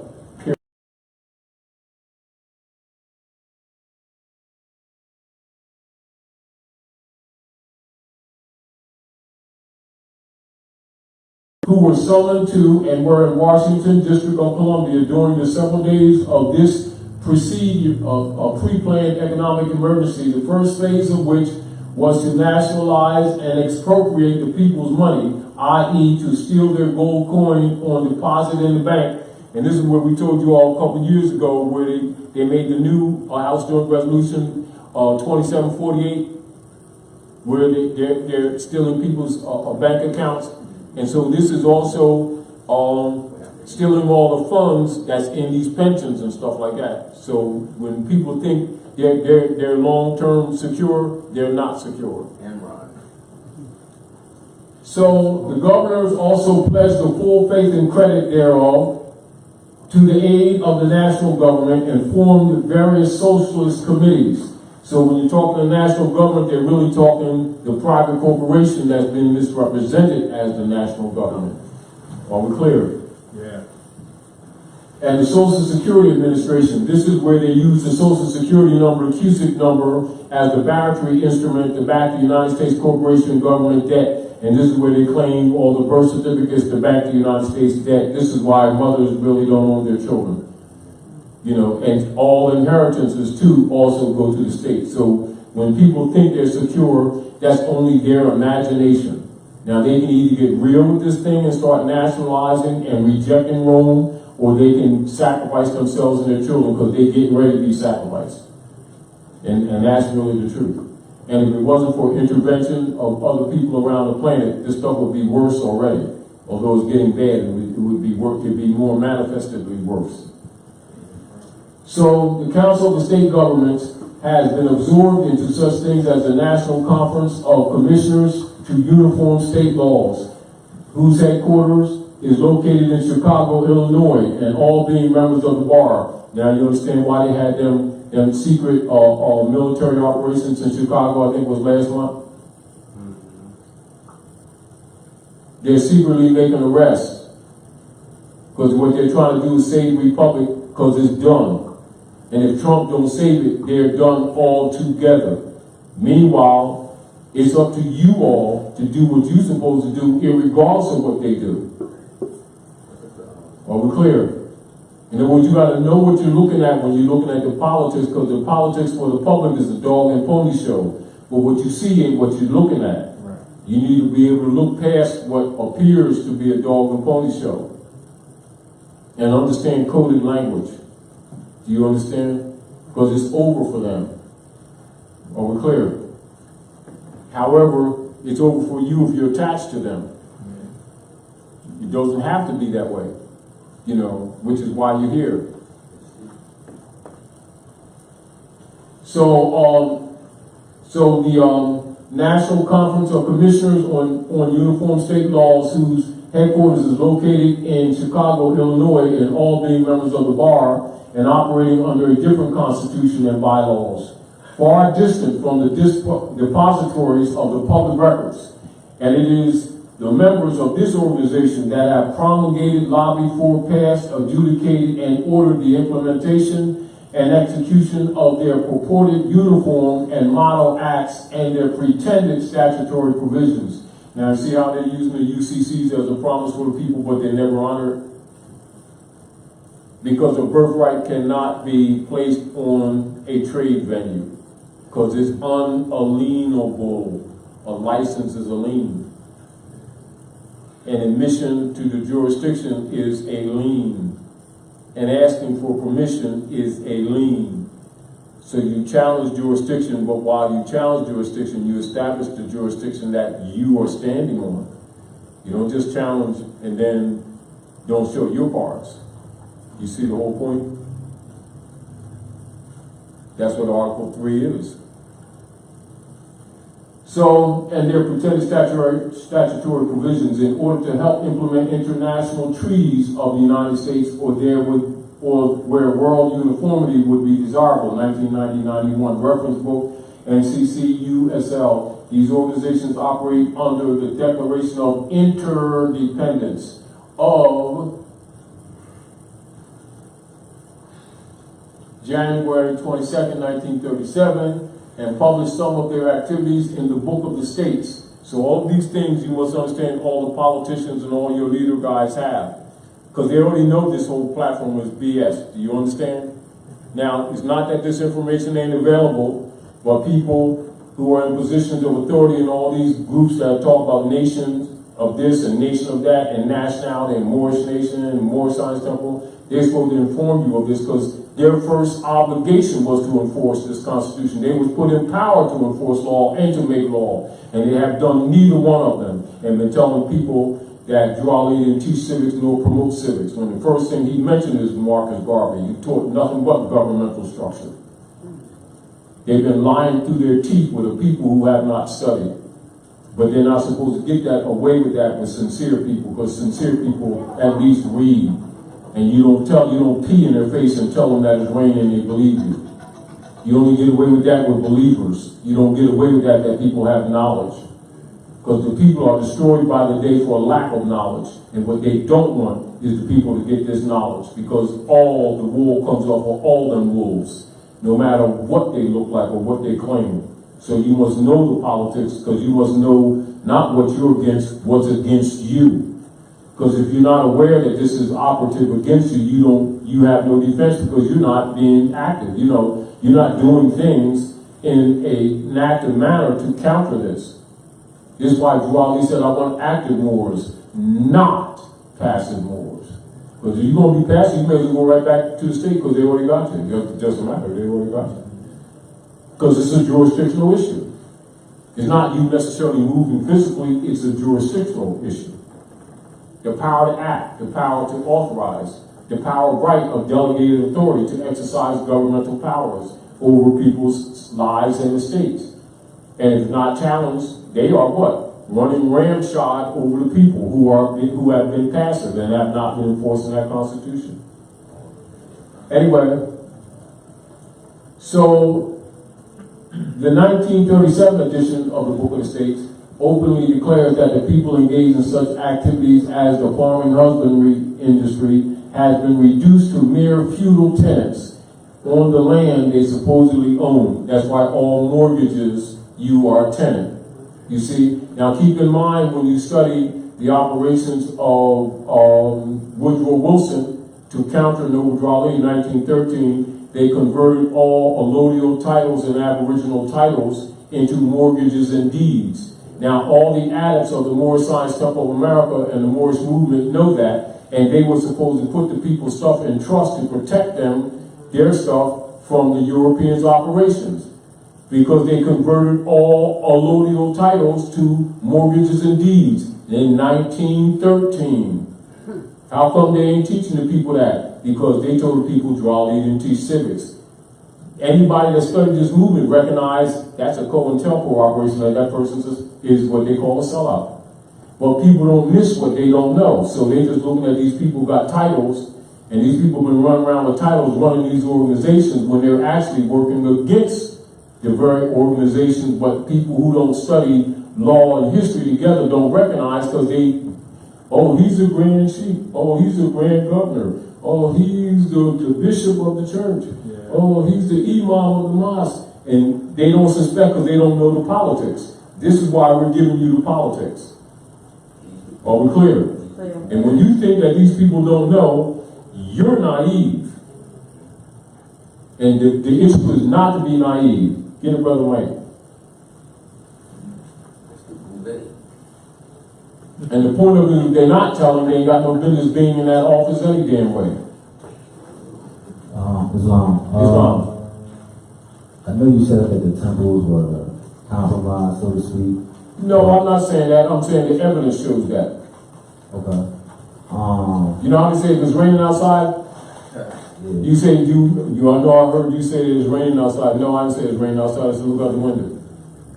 Look at the evidence. Gotcha. Thank you. My comprehension says that, you know, the way that Noble Drew Ali set it up, like we should be in the temple and all of that. And I know you said if you're gonna go that way, going with your ears and eyes open. I guess the best way would be if we went in. Drew Ali said to the Moors, say the world will recognize you by your connection to the Moorish divine and national movement. He didn't say the temple. Okay. The temple is a branch of the movement that has been clearly compromised. However, it's still important, it's still our institution, we still must preserve it. And he also said that people will start coming into this movement, not just the temple, with their eyes already open, and will start sending them old Moors into the back. What he means, he's talking about the compromise that I'm acknowledging, including the fact that he said, for the letter that he wrote, the Prophet Noble Drew Ali wrote, that demanded to be read before every meeting in them temples, which is not read in them meetings. So not what I say, how about what the Prophet said? See, what happens is when people don't know, they get caught up in these gray areas of who they like, who they're sympathetic with, when they really should be looking at the evidence and the information. And it's their duty and responsibility to protect the Prophet and the movement because it's your birthright. And the point of it is the reason we're in trouble now because people have been compromised and making excuses for people who should have been unseated generations ago. Caveat emptor. Do you understand? And because the people have not carried it out, they've not only been screwed by the Europeans living off their virtue, they've been screwed out by these people claiming to be sheiks and sheikesses. And a lot of good people in the temple have been smeared with a bad name because of these other people who have been corrupted and not unseated. And when they didn't speak up, it looked like they supported. It's because silence is complicity. If you see a crime going on and you don't speak up, you're part of the problem. And because people don't want to rock the boat, they don't want to speak up. But what they've just done is sacrifice the next generation. And I'm saying to you, that's what has happened in some parts of this movement. And this is why it's necessary for this stuff to go to the hedges and the highways, because it belongs to the people. It don't belong to no club. It don't belong to just the temples. The temple is an aspect of the Morris Divine National Movement, which is worldwide. Are we clear? It deals with nations, nationhood, and the warning goes out to nations, because the principles are Rotarian. Go ahead. Yeah, you might get an answer already, but if you were going to go in there, what's the best, most effective way to bring some positive change if you were going to go in there? By educating people, it's very simple. Meaning that, let's look at this. If we're sitting in this building, one of the things we discussed earlier, when the lights were on, shadows over here and shadows over there. Well, what's the best way to put shadows in? Change them lights in the corners and put lights in. It's very simple. I'm working on my sister's master bedroom, open up the wall to make it bigger. Well, what's the best way to make a bigger room? Open up the wall. I mean, what's the best way to make positive change amongst people who ain't educated? Educate them in the things that affect them to the subject that they should be dealing with. Not giving them hallelujah to you, make feel good conversation. Show them how to fix things. However, put the responsibility in their hand where it belongs and not let them have you babysitting them, expecting you to do for them. Meaning, like, if I go to the bathroom, don't expect that in 5 minutes we going, is there anybody got some toilet paper? Can you come in? You're on your own. You know what I mean? The deal of this is that the enforcement of constitutions and treaties in nations among people is the duty of the nationals and the citizens, not the duties of somebody that they want to be their club leader. And this is part of civic instruction that has not been enforced with our people. They have not been taught those rules. Those are rules. Those are duties and those are social duties. And our people, having not been taught civics, they keep waiting for some guy or girl that they can vote for, elect to be their leader guy or leader girl to do for them what they should have been doing generations ago. When they breach their trust in the positions, the rights reverted back to the people. They have not taken responsibility. Fortunately, across this country, we have a lot of people that recognize Article 3 enforcement and have been activating, even though we're a little bit crippled, consular court enforcement and restoration and activity. And the governors of every state of this union have been notified. And we've got over 90 already returned green cards from the governors of all the states and other countries. That's a fact. And already some of these active brothers and sisters have already extracted over 28 people from prisons already. But you know who's been criticizing them brothers and sisters? People in the Morris Science Temple of America. And these are brothers just came from church. Brothers and sisters just came out of church. But they saw this information and saw that it was good and used it. Do you understand? It's universal. And they got in their proper person, yes. That's the platform that is supposed to be active. That's your birthright. You see, I think when you look at this, people are so glued to belief systems, they keep looking for some leader guy to follow. You know what I mean? And to make, spread the peanut butter on the sandwich. No, here's the plastic fork and spoon, and here's the loaf of bread. I'm going over here and toasting mine. You can do what you want to do, but you've been given How come ain't nobody doing our peanut butter? Well, you stop that. That's over. Our duty is to tell you the rules, to make you aware of the rules that you should have been doing, not me, you should have been doing all the time. Right? If anybody wants to talk about Noble Drawley temples, this is what I have to say for them. Noble Drawley said, half has not been told. If I told you everything, you go back to sleep. That's number one. Number two, he said, be careful, more some of your own brothers and sisters wearing turbans and feathers will be trying to put you back in slavery. That's number two. Number three, Noble Drawley said, our press is the most powerful weapon in the hand of our group. Those who hate Noble Drawley got rid of those press and made sure this communication didn't come out to the public. So we have to come in a venue like this to give you information that should have been given to you decades ago. And you know who will knock us? Them same people who should have been doing that. Absolutely. Are we clear? Clear. Huh? I'll tell you this about Noble Drawley. He said, help me in my mission, my great missionary work. Well, I'm an outsider, I don't know. Then he comes and tells you what that great missionary work is. Well, what is that great missionary work? To bring my people back into the constitutional fold of government, enforcing our Constitution for the United States. He told you what the mission is. Why does everybody keep acting like this stuff is a mystery? This stuff is simple. But you got contaminated people who've been misrepresenting it. And so people are left in a bunch of gray areas. Meanwhile, while we sit around in gray areas, the Europeans sucking off your birthright. That's all that's been happening to us. And it was why we've been passive, acting like we can't quite understand where he's coming from, whether it's religious and all this sort of stuff and how we to you. The world's been eating up on your cakes while your pajamas is open in the back. And this is basically what's been happening to us. That's, to put it bluntly, politically, that's what's been happening. Now, we're appealing to people that got any integrity left to start getting active and start taking responsibility. We start showing you facts, what's against you. You don't have to say, well, them addicts know some stuff, but they ain't told us. Well, you've been told.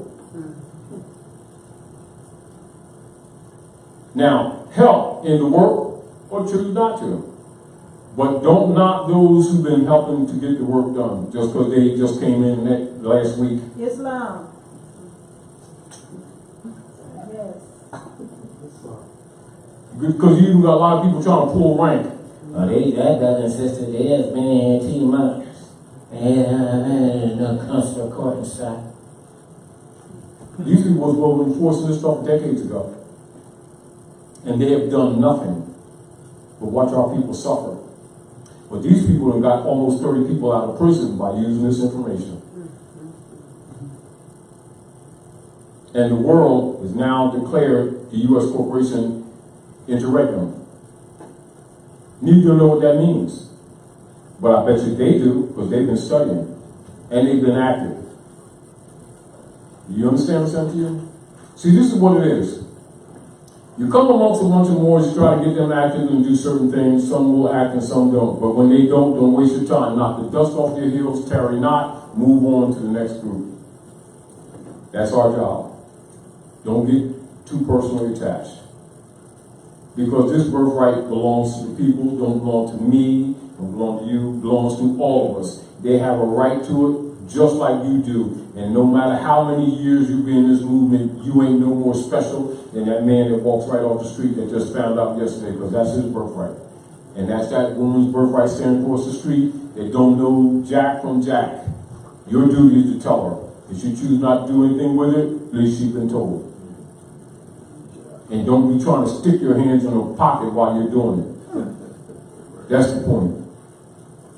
And it doesn't mean that things don't cause to do things. What a servant is worthy of his hire, no more. Just tell the truth. And you'd be surprised how many people, if you just tell the truth, how many people will wake up and start getting this work done. And I suggest to you that a lot of the youth that are coming into this movement, that don't have, their belief agendas are probably more powerful in the activity of this work than others who've had this stuff for years. And will develop into the people needed to spearhead, to liberate humanity from the priesthood on all levels. And that's the truth. Now, in relation to, I'll just talk this, you don't have to turn the light out. Now, so the bar operatives, keep in mind, as we looked at the secret treaty of Verona, the bar operatives' missionary work through the secret treaty of Verona is to overthrow the republic. And this is the root of the miseries that have been put on our people with the gentrification of their neighborhoods, with the packing of the jails with them, etc. And then you understand in the Zodiac Constitution that's registered in the Library of Congress with CM Bay, why I already tell you, if you hire a lawyer, you already gave them your birthright. And you know, the main ones that's criticized the CM Bay, a lot of them people saying they grand chiefs and assistant grand chiefs who themselves, Act 1 was supposed to be enforcing that law. All I'm saying to you, once you have knowledge, you can see who's sold the movement out and who's not, no matter what position they hold or claim. You need not to be biased. Don't go by what a person says, go by what they do. Don't go by the titles they hold, go by what they do with their titles. Because the titles don't belong to them, it belongs to the people. If they don't have a track record of enforcing that Constitution and taking this information to the hedges and the highway, and I tell you, that's what's on their verification instruments of ministry for the Moorish movement, because I got one. It says hedges in the highways. That means you're supposed to take this out to the people. They've been making little church clubs with this information. And a lot of these communities, people didn't even know temples was in the communities. They've been collecting finances for buses and transportation and a whole bunch of other stuff. Ain't no newspaper there. They ain't going out there dealing with the people where the real problems are. And yet, they're put in power to make law and enforce law and then tell the people to draw in and teach law and get away with it. That's all I have to say about that. Let the evidence speak for itself. And I'm saying it's high time that the people stop suffering at the hand of these misrepresentatives in all walks of life, and that they all should be removed from office. All of them. And that the obligation of your sovereign right and birthright is placed in your hand, what you're going to do with it. That's basically what I have to say. Because people keep looking for a leader. This ain't the time for a leader. This is for the time for us in unity as nationals to enforce that Constitution and to help one another to counter Roman operations on our land. And what is the cure? If a brother or sister don't understand the politics, they will work against their own interests. Because they will be operating with beliefs that have nothing to do with reality. So again, answering your question, education is one of the major keys, because if you don't educate these people, they are automatically trained under the Christian black codes. They will be enemies to their own cause. I don't care whether it's claimed to be Muslim, Christian, or Jew, they're going to be enemies to it because they really don't know what they're dealing with. Are we clear? And they're investing their lives in things that ain't going to work out for them. They think, but that's the game. They will be robbed. Are we clear? It's just that you're at a position now, politically in reality, that this stuff is really manifesting. In other words, the fact that, back to what we were talking about earlier, where people say right now, you know, they go home to a check type thing. At any moment, that stuff can end. And we're not talking probability, we're talking about more than likely before this year is out. Before this, maybe before this, I think there's, to be honest with you, and I think you all can use your intuitive mind yourself. I think they're preserving a lot of the real smack to after this winter solstice, Christmas holiday.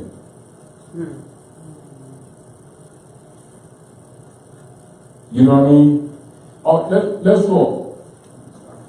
And it's not a negative, just a bit of observing. Now, I was in Florida a month ago. Is that a month and a half ago? I forget. Now I was in Chicago, now I just came from California, right? Now I travel across the country. And I know years back, you'd see colored lights all over the place. Now you see it spotted here and there. Towns used to dress up the main highways. I've seen more in the West than over here. And it used to be here, like any of the major cities, New York, Philadelphia, they were bright. Now they might have some big tree in front of city halls and stuff like that, with a few lights here and there, but they ain't like it what used to, because they ain't got it like that. You understand? You gotta remember, everything they do is based on bonds. And the stuff, they're floating bonds and no one's buying them. You need to really, you really need to look at certain things that you think are unrelated to things that they absolutely are related to. So the derivatives upon which all of these pensions and stuff are dependent,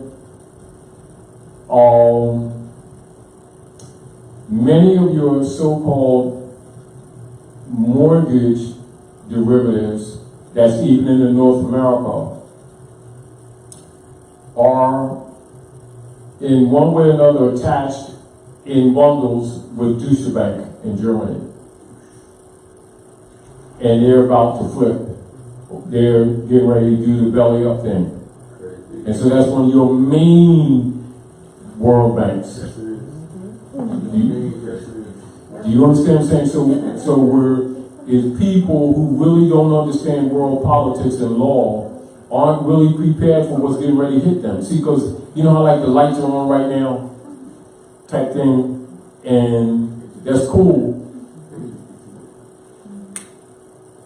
You know, it's sort of like we're really just not basically prepared. Not that you would be, but basically they're not even mentally prepared. Go ahead.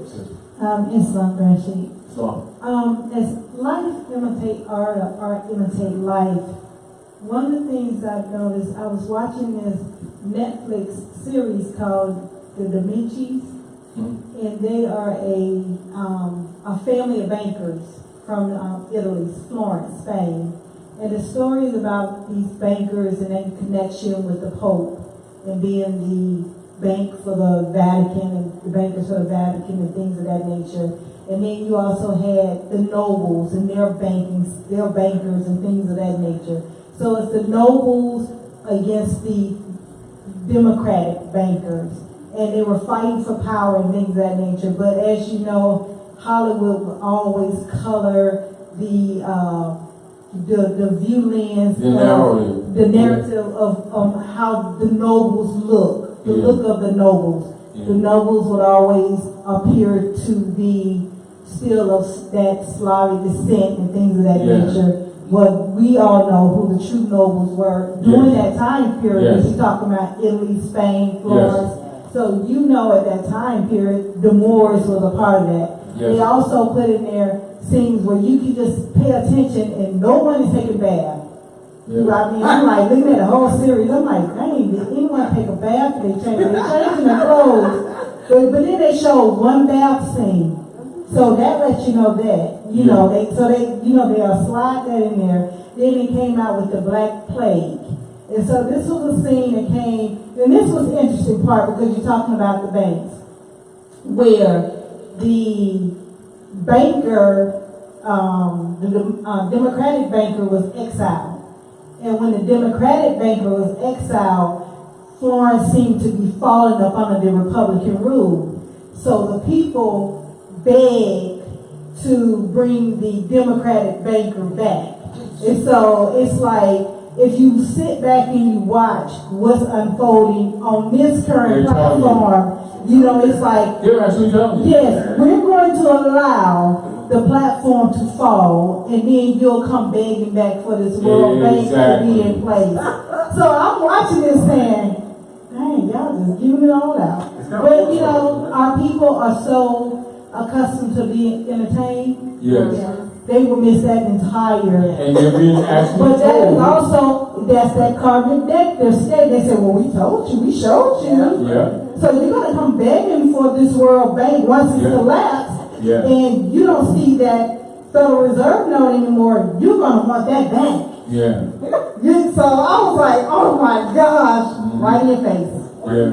And the deal of it is, you know, is like this. The people, when you think about it, they get so distracted by the control narrative that it still doesn't dawn on them that the sovereign right reverted back to them.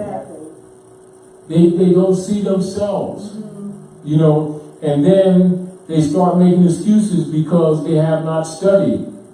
But yet the organizations they belong to represent the studies that they have not studied. Because they're saying nation. Nation of anything. Nationality.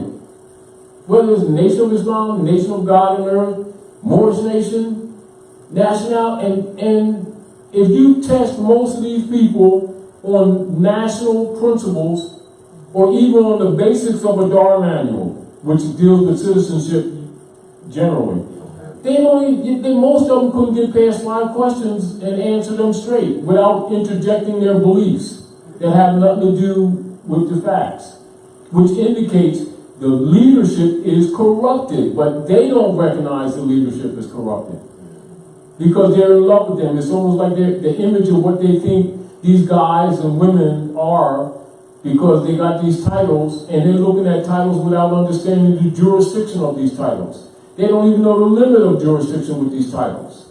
These fundamental things must be taught. This is back to yourself, brother.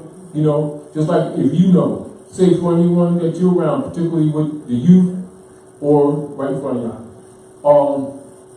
you know, and pretty much a brother like yourself would be a bridge, you know, to teach them these things. Then when they come into the political forum, they would have the basic tools, and they could learn a lot of other things because their concepts would be correct. It's not that information is not out there, it's that people don't know how to categorize information. They don't know relativity.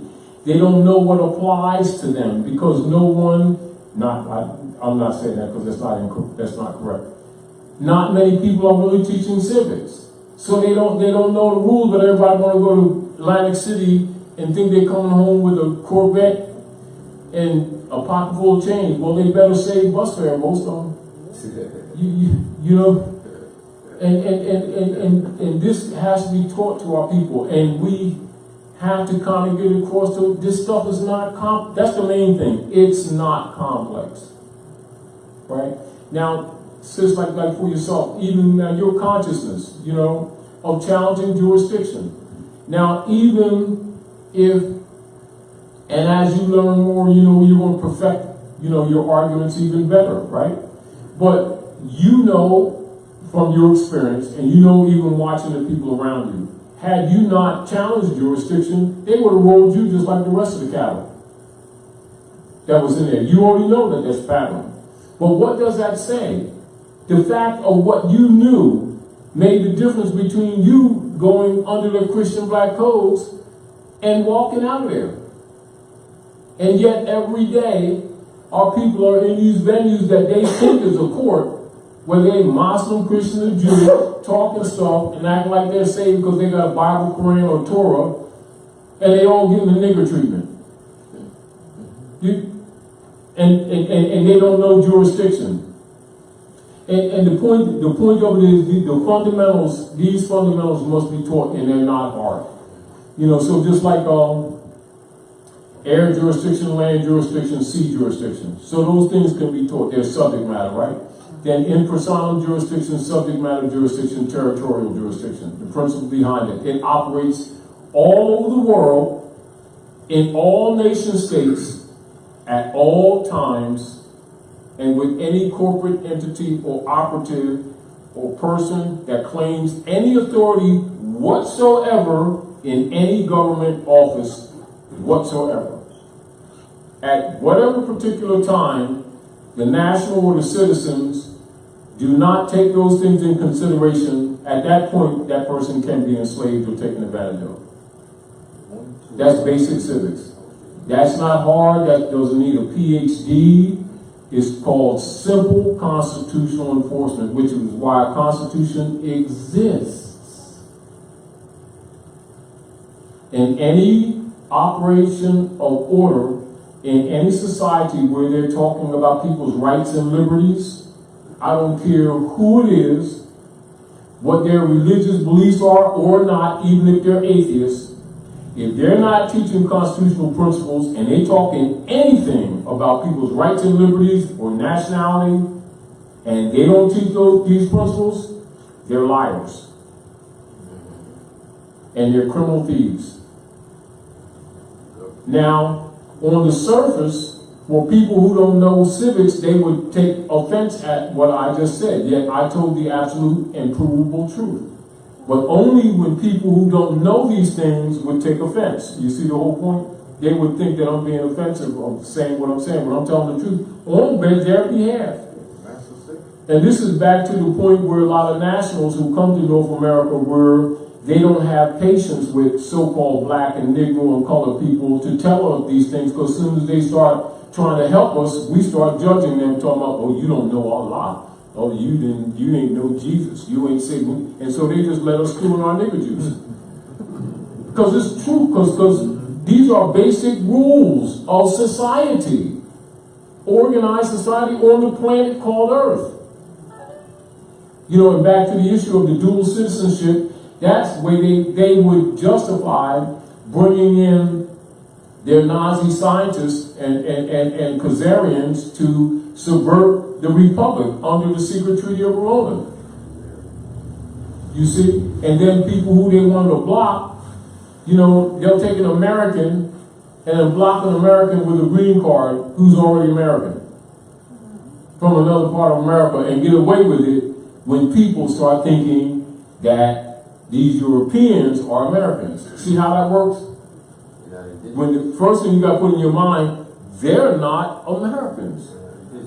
How is it that they're issuing a green card to another American from the islands or anywhere else in America, except that the Americans of the land ain't active?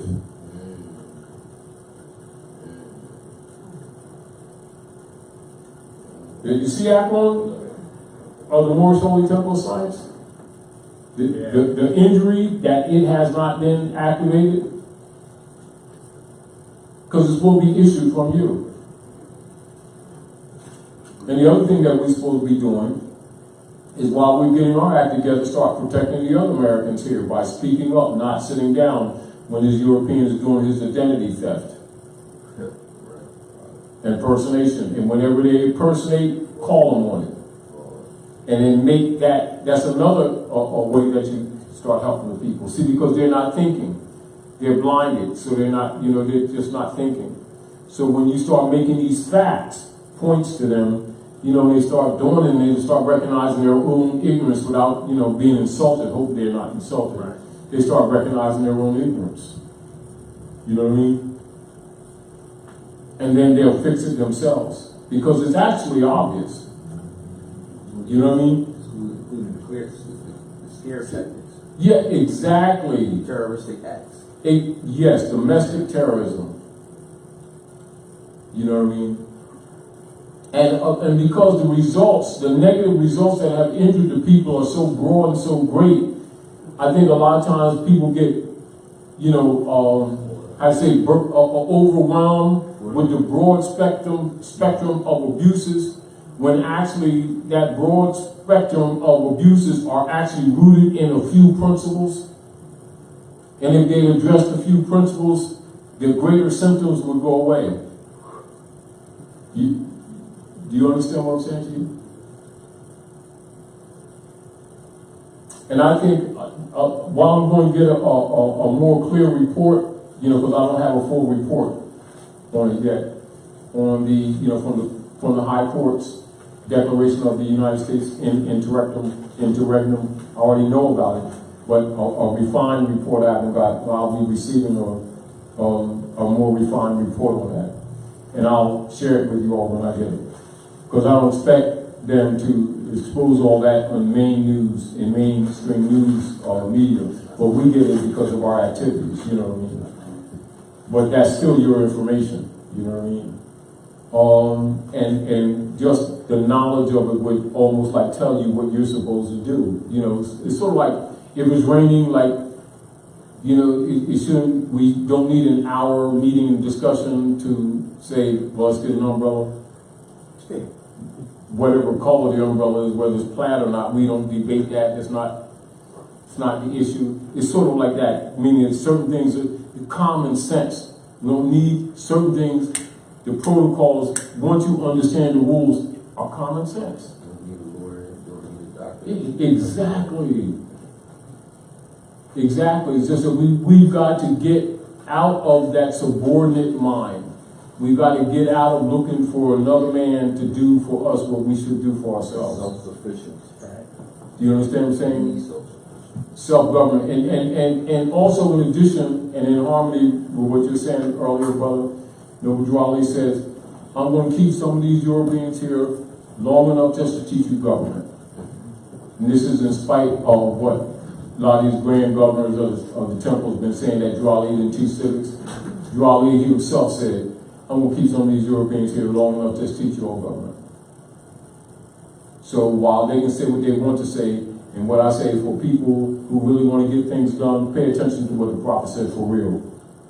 But study what he said. Don't just hear it and repeat it like parrot type thing. Start understanding what he's absolutely telling you. Understand why he always emphasized Marcus Garvey. Do you understand why? Islam says, give it the mic.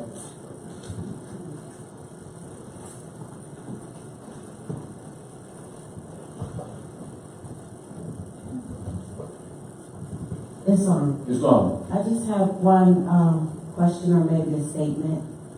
I wanted to know, me personally, I want to have a Civic Bible in my house. Mm-hmm. And I'm wondering if you could give me the most important things that you would suggest to where we read it like the Bible. Mm-hmm. So it's embedded in with that same kind of dedication. Well, we've always told people from the beginning, to start investing in your library.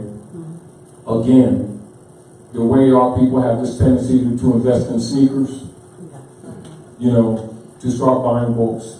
We tell them at least a couple of books. Older ones are better. Etymology on the English language.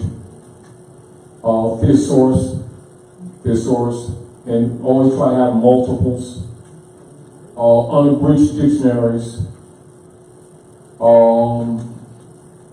Oxford Dictionary, 360. Black's Law Dictionary, 4th edition and below. Now, anything you buy above, if you just see them, fine, but if you want to do scholarly stuff, they will be the last ones you buy your older ones. Dictionary on, they have, I have a 7-language dictionary. They'll have to look for stuff like that. And remembering that law and history goes together. Study the Constitution for the United States.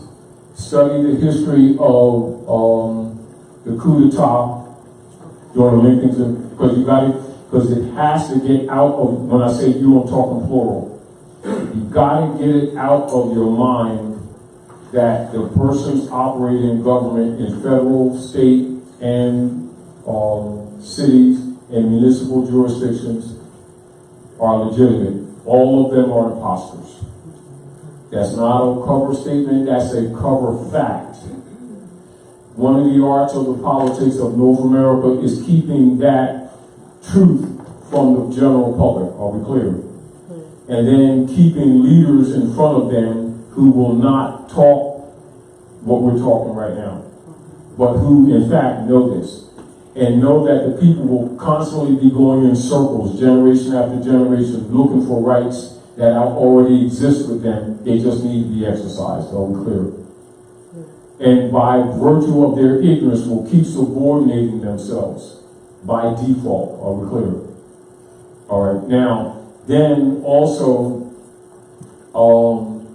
fundamental geography made it very clear the distinction between nation states and continents, particularly with children. Because this now you're dealing with aggregate what's called territorial jurisdictions. understand that the United States is a political metaphor, not a country. So we go to Mexico, that's the United States of America. Brazil is the United States of America. San Salvador is the United States of America. Everybody in the world knows that except these people here, most of these people here, who are blinded by European dogma systems. And they're Negro marching leader guys who work for Rome and always saying Jesus and Allah, and these people think that they're separate. Do you understand? Because once you know the real politics, you'll see through it, meaning that everybody got cellophane clothes once you understand the real deal. You don't have to be mad at them, but what you not want to do is spend your time and energy supporting people and their institutions who are really in place to put you on a treadmill. You know, like in those treadmills, you're in the movement, but you're going nowhere. Do you understand what I'm saying? And I'm telling you that most Negro and Black organizations are in fact designed just to do exactly that. Are we clear? Now, and it doesn't matter what so-called religions they claim, so let's not even get there. Don't even go there. Right. Another book you want to get is the Kybalion. You never heard of Kybalion? All right. How about the Four Vedas? The Four Vedas? Now, when people keep talking about Jesus and they be saying the Jesus stuff, when they talk about the one Yeshua, they call Jesus, his favorite books were the Four Vedas. So when you look at people who keep talking about how they love Jesus and they got the Four Vedas or even thinking in that direction, you already know that person is not qualified to tell you about no Jesus. And another scholar knows that too, but a person who doesn't have scholarship don't know better.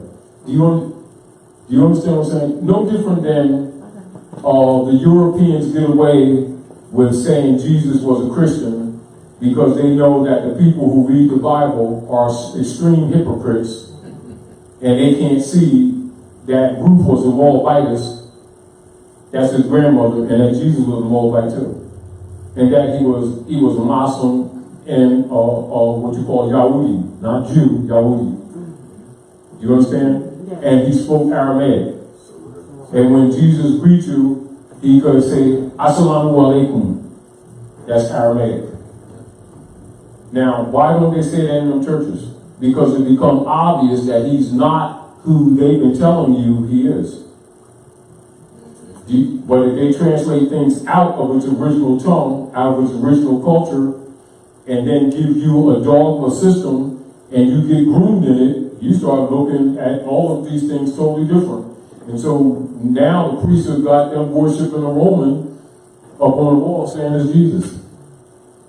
And you understand? And getting away with it. And so the same principle that I'm saying, not condemn them to have a right to do their thing. That's their thing. But you and your intelligence shouldn't follow it. Islam says it. Islam. The Four Vedas is V-I or V-E-D-A-S? Vedas. Yeah. V-E-D-A-S. That's not his name, Jesus. And so it's one book broken into 4 parts. Is that what that Well, yeah, basically, yeah. And then he dealt with all the books. See, the deal of it is, what I'm saying to you, and we just sharing information in general. What I'm saying to you, all priests, imams, rabbis already know this information. What they don't do, they don't talk this information to their believers. Meaning that if I had a private conversation with a rabbi or imam, and their believers or bill payers ain't around, they wouldn't dispute what I'm saying. But in front of their believers, that's shirk. You got the devil. Oh, I don't want to hear that stuff. No, you ain't saved. They'll start that kind of stuff. When in secret, they got all the books. And all that too. At the people's expense. And the people believe in them. See, so the people keep defending their own enslavement. That's only because they're not learned. But once they're learned, and these people, if they were wise, they'd be hanging from the nearest light pole for what they've done to these generations past. and how much property they've stolen from people who are poor now with their children working at McDonald's that should have 2 acres of land in the house from grandmom's estate that she gave to Reverend Pitchford, who works for Rome, and takes Jesus' hand and spends with Bertha Butt, who sings from the choir at the Bahamas every year, and lying to adults and children talk about Jesus got a bank account at Chase Manhattan. And adults believe it and teach it to their children. They even got ATM machines in their buildings now. So, someone, like a friend of mine was talking about the Masons and the Eastern Stars. Yes. What's the difference if we nationalize or become an Eastern Star or Mason? See, this is the point. You know what a Muslim is? No. You know any women that have babies? Yes. You do? Women have. Recently or past, or Well, in the past. does that work on the planet Earth? What do you mean? I mean, has it been the traditional planet Earth that females, women, even in the animal kingdom, that give birth to beings? Human beings, yes. Right. Beings. Those beings, is it understood that those beings are fetuses? In their first stage, yes. Well, guess what? The fetus is a Muslim. Oh, that's it? It has nothing to do with belief whatsoever. It's the muscles and tissues and electrical system of the human structure coming from the womb of woman. I'm sorry. I'm sorry. No, I'm schooling you Yes. what is known fact but not taught to the masses by people who are claiming religious beliefs. I don't care what it is, they know what I just said is the absolute truth, but they will never tell it in the public because the game of money changers will not work, because they got to make some thing with you on salami bologna. You know what I mean? In this version, then you do this version because over here we really saved, but they ain't really saved because over here you're the real ones that do like this. But no, that ain't the real ones. Over here is like, those are the real ones. They're all full of it. So they're all. It's a game. Yeah, okay. It's a business of mind control for sheeple who are looked at as nothing more than cattle. And that is the truth. Let me say this to you. That's why you say be who you are. I saw you on the internet. And that's what you said, and that's what stuck with me. Give it a mic, because that should be on the mic. I'm sorry. There was a YouTube video of you that I found. I was looking for something else. This is you years ago talking about driver's licenses and nationalizing and all of that. Yeah. So I was like, okay. But I found you because I was looking for something else that was unrelated to this science. But that's the basic science of life. And I That's kept the truth. coming back to you. And then I fast forward, I was like, well, the oldest thing I got was 2011. And then, I just kept, I guess it was the ancestors kept telling me, go back. You haven't learned everything. And so I typed in 2015. I saw you again. And then I typed in 2018. And I was like, this stuff seems like it's true. It don't seem like it's a gimmick. It's the birthright. See, now let me say this to you. For instance, what is a known fact by all politicians? By all imams, rabbis, reverends that keep marrying people and all this stuff going, and collecting tithe. What do they know about tithe, that word?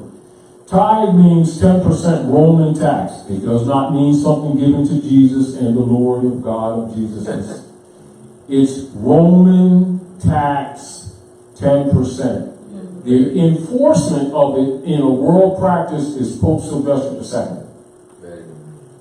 II. You understand? This is known by all. And how many people in the name of religion keep saying that that 10% tax is because for Jesus and God and Allah and charity and all this stuff?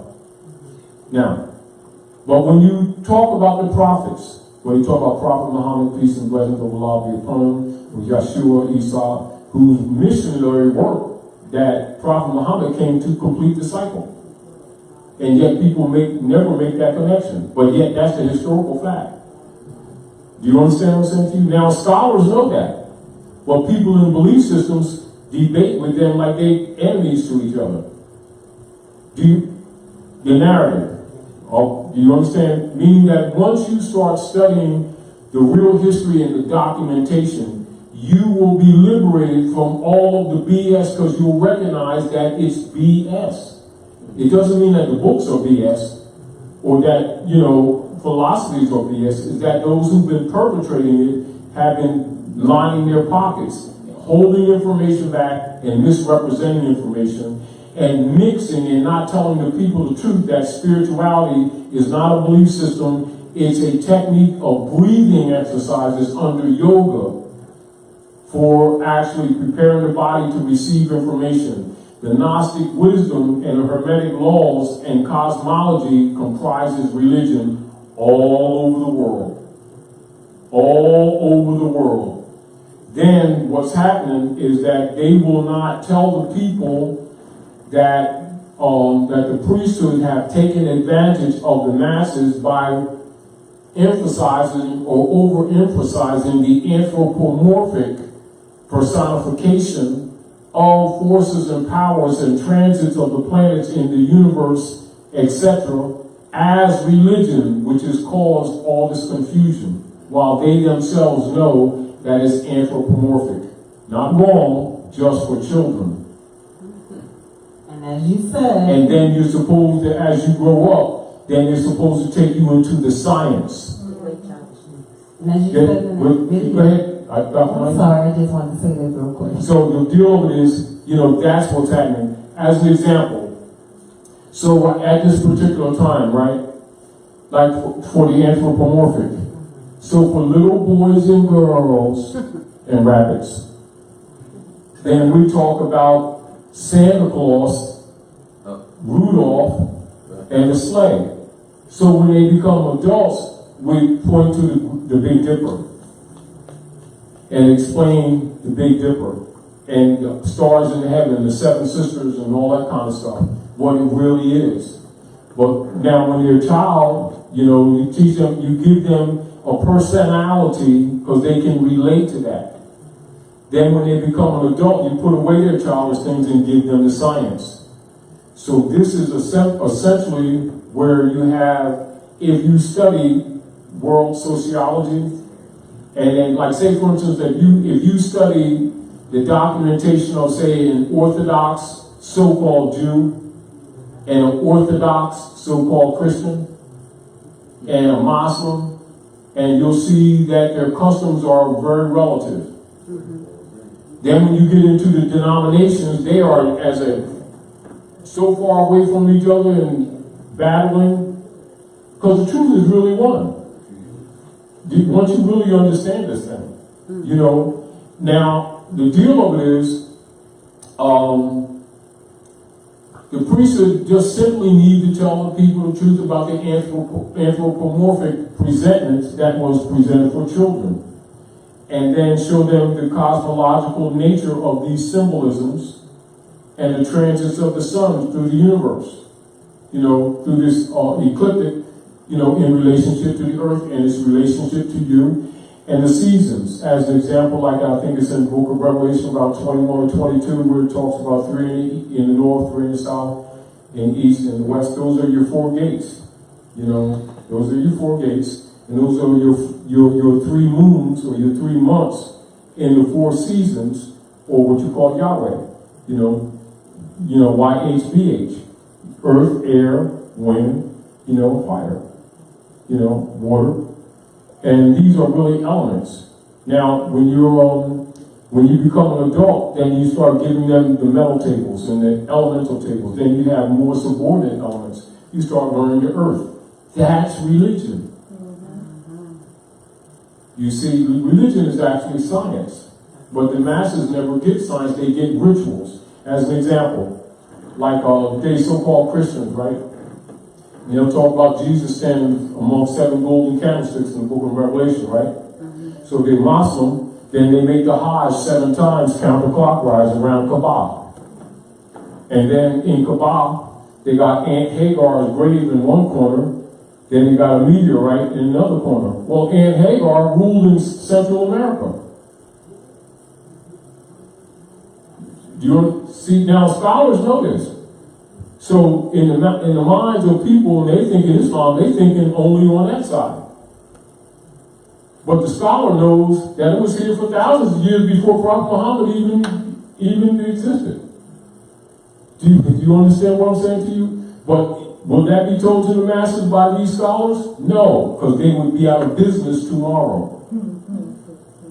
So you have to really kind of understand why a lot of people have problems with a venue like this where this information is exposed, because they lose control over the people's lives. You know, they can't wave their hand and people start getting starry-eyed, and while people doing like this and then they sticking their hands in the pocket. Let me give Jesus his hand right here. Let me give the charity for him.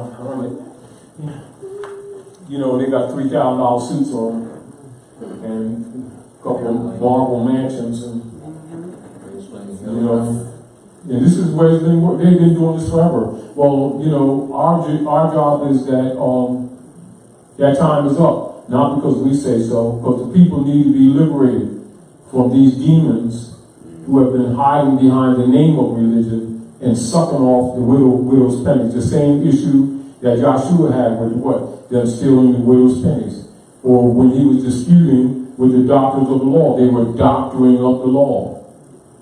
And one of the greater lessons, like for the Bible, for people to learn from the Bible, if they were honest, but most people aren't honest. I'm not knocking them, but most people aren't honest. Is to simply look at the Bible on one level, even though it's presented anthropomorphic. If you take a child that don't have an agenda and ask them, who murdered Jesus? And why everybody mad? And Reverend over there, everybody talking about the devil. And the devil, and we was doing good stuff. And I had sandwich. And the devil came and bit my sandwich. And I'll be glad when God comes and kicks the devil's ass because he bit our sandwich. Right? Now, and then they killed Jesus and stuff. Right?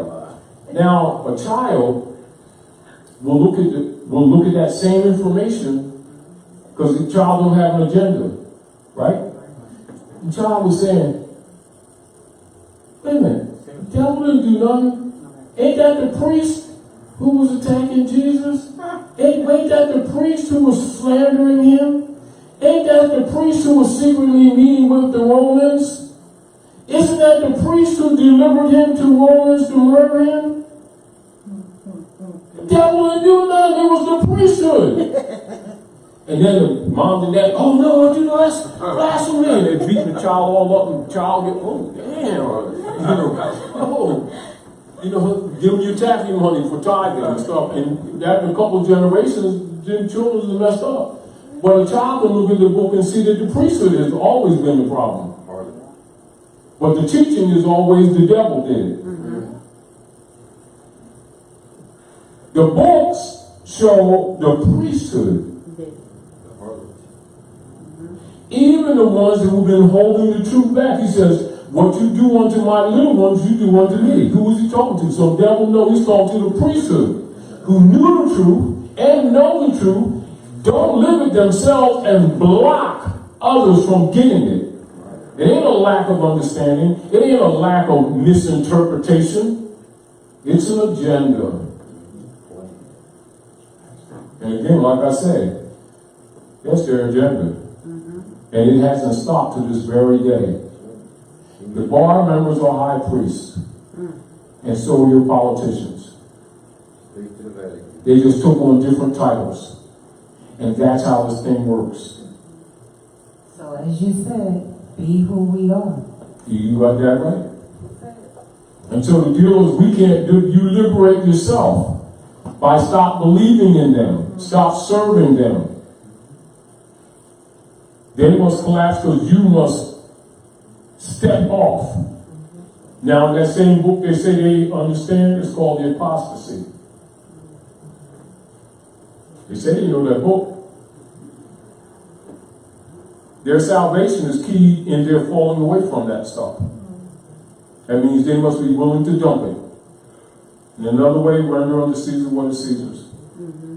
Who is Caesar? The Roman rulers. Who are the Roman rulers? They're the foundation of all this BS that's been plaguing the planet Earth and humanity. Period.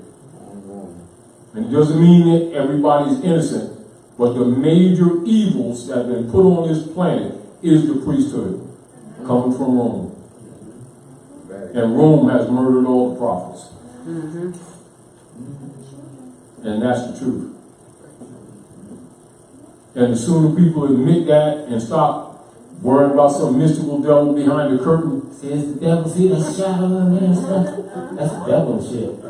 I mean, no. You better watch them priesthood in them black robes.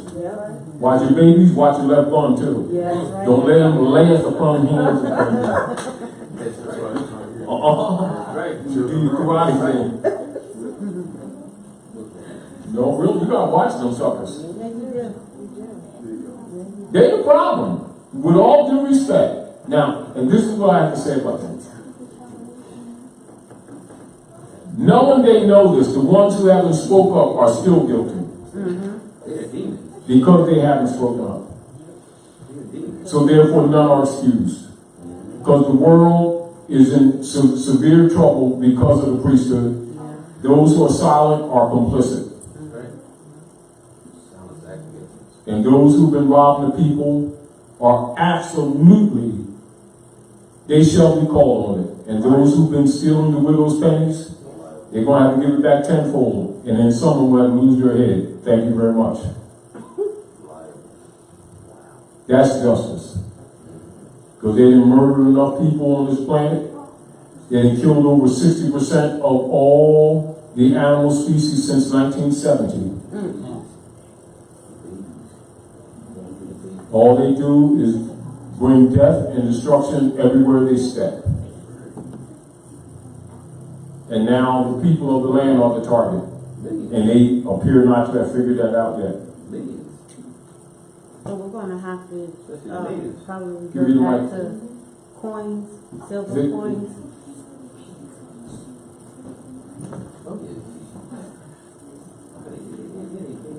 Islam, as far as finances is concerned, notes aren't really notes anymore. So do we go back to silver coins, gold coins? Well, this is, like I said earlier, this is what's going to happen. You got that for a backdrop. Anything that's issued from here on in still will be fiat. The issue whether it is backed and who is controlling it. This is the issue. My position with everyone is simply this. Understanding the politics, do everything you can to preserve and put your state in trust in any manner that you can.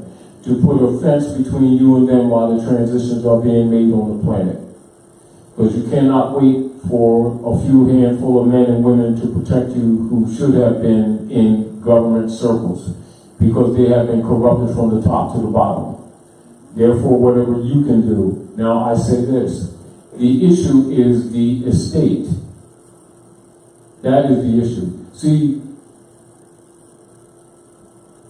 most people, when they're talking about the economic and political problems that we're having in these days, they will talk about the abrogation of the gold clause, i.e. Article 1, Section 10 of the Constitution, and then understanding that the corporate states, that the states cannot emit any bills of credit, yet they are destroying people's lives on bills of credit.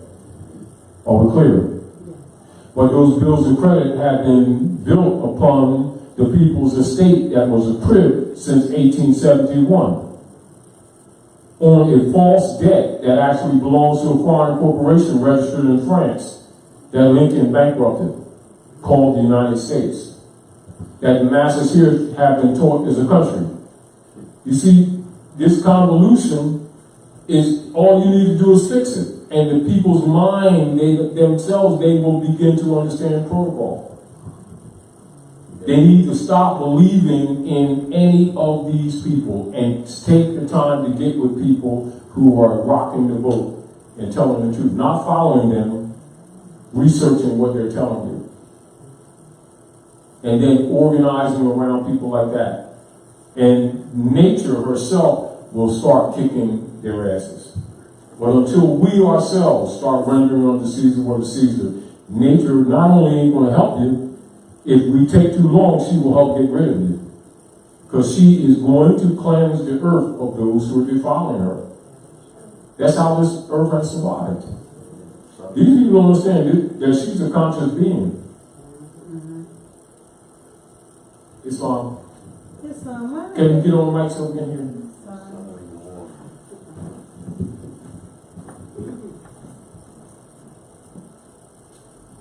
Islam.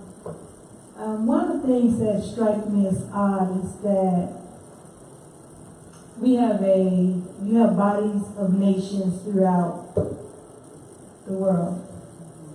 And those bodies of nations are well aware of the atrocities of this service corporation that is taking place and has taken place throughout the years. But they will continue to contract in trade and commerce with the service and it's called being in bed with the harlot. Right. With the service corporation that continues to colonize and oppress the people upon their own land. So my thing is that when we're looking at this in the full scheme of things, it's as if you can't even trust those other nations as well. Exactly. Now, what is the key of even us having this discussion? Of the things that we've been exposing to the people, including commanding that they start taking responsibility for their actions. Man is mind. The vampire and host relationship is both physical and abstract. The monster lives because the people believe in the beast. His strength and his jurisdiction is not because he just possesses it. He has no power except what they keep giving him. Absolutely. Which means the power is with them. But their mind is not there. They keep projecting their birthright outside of themselves. They're looking for someone else to guide them. They're looking for someone else to rule them. Their relationship with any governmental principle or personage is constitutional in its nature, which is why Drew Ali says those are one of the most important documents in the world is that Constitution. Because it is universal principles, meaning that fiat has its power over people's lives because of their blind faith, because they're looking at the papyrus that Rome comes to your yard, steals the bark off your trees in your yard, takes it hither, mulches it up, and takes the juice on the berries that they stole from your land, and makes a fiat piece of paper and come back and then buy your whole estate.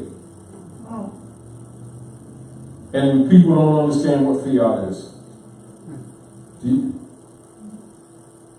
Once you understand what fiat is, fiat only lives because of the blind faith in it. When the faith dies, the fiat dies.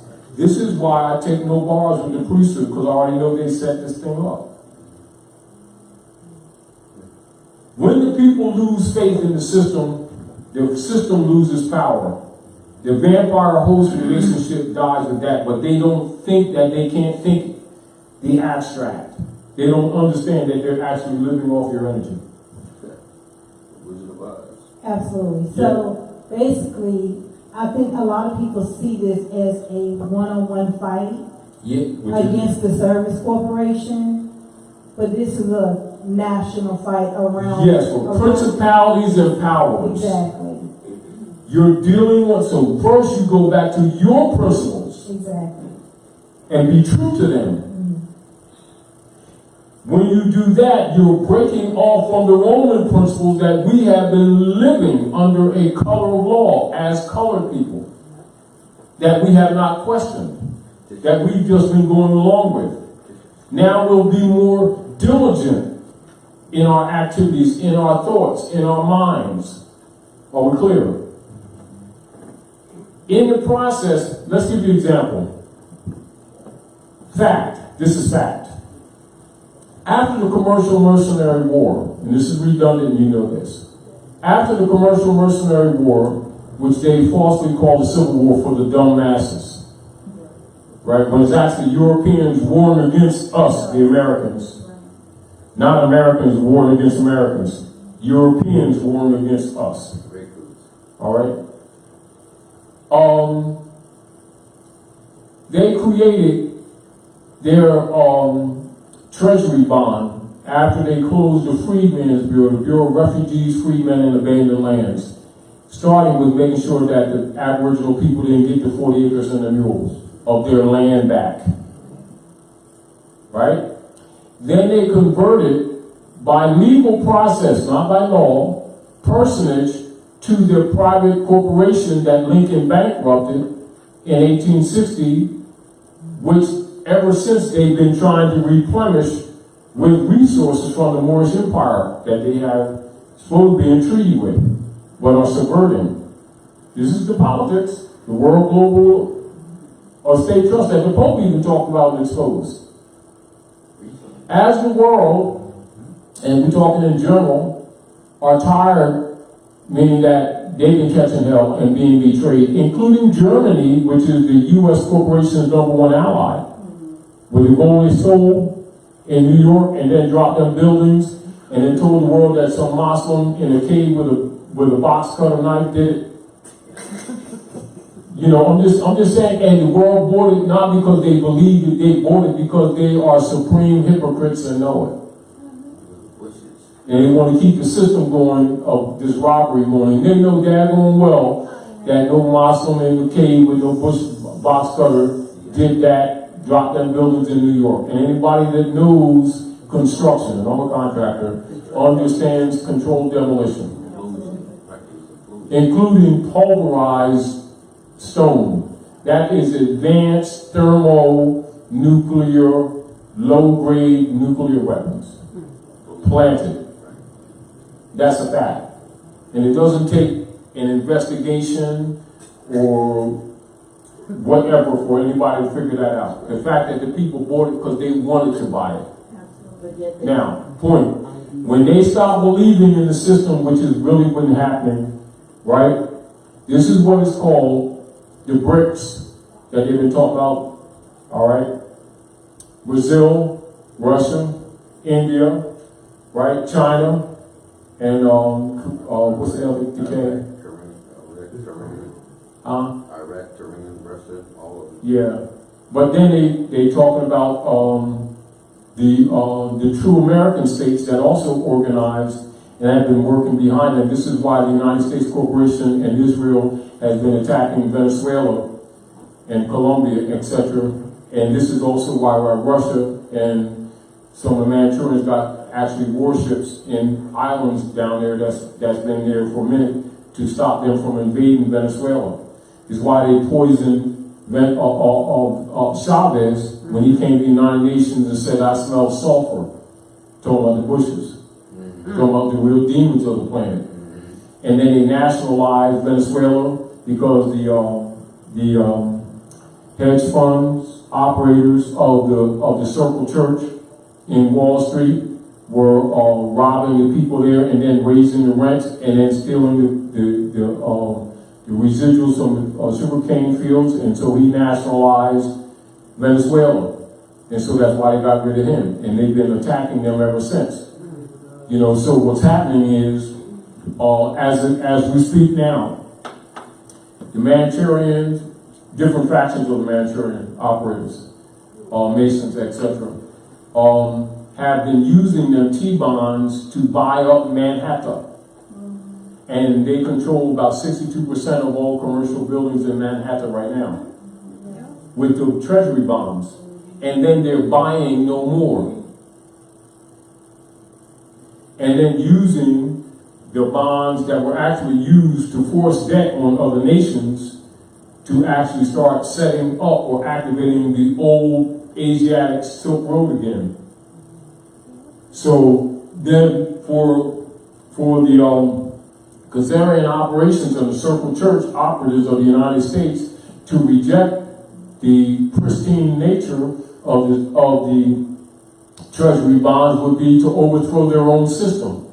So they have to accept them, and in the fact of being undermined by their own crap. So they're broke.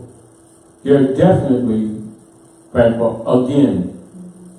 So now, military operations who want the republic back, they actually set Trump up to restore the republic. That's the real politics. Right? With those indictments? Huh? You mean with those indictments? Oh, we ain't talking about the indictments. We're talking about Trump really being set in that position because the United States Corporation was over with the Obama administration. Yeah. That was the last of it. Yeah. Trump is in to try to negotiate with the rest of the world, admitting, but not publicly, the bankruptcy. And trying to use whatever leverage they can to pull companies back onto the land to start business again. All right? And if he fails, it's over for them altogether. What is it? It is the blind faith in the treasury note as expressed in Wizard of Oz when the houses, Zodiac, ethers, fall down on the wicked witch, right? And her stockings curl up. So you don't need to capture the straw man. It dies if you stop feeding it. That's right. You understand? And so the Emerald City, you know, your green star, the yellow brick road, you know, your Zodiac Constitution, its principles. In other words, it only lives because we keep feeding it. I understand it because we've all been groomed to it, but there's this mentality that we have no power, that it has to come from either some military hot fire operation or something like that to undermine them, when actually it is the mind that when the people abandon their faith in the system, it cannot live. It has no jurisdictional power except that we keep believing in it and they keep promoting the narrative. And this is again, even when we're going through some of these things here, right?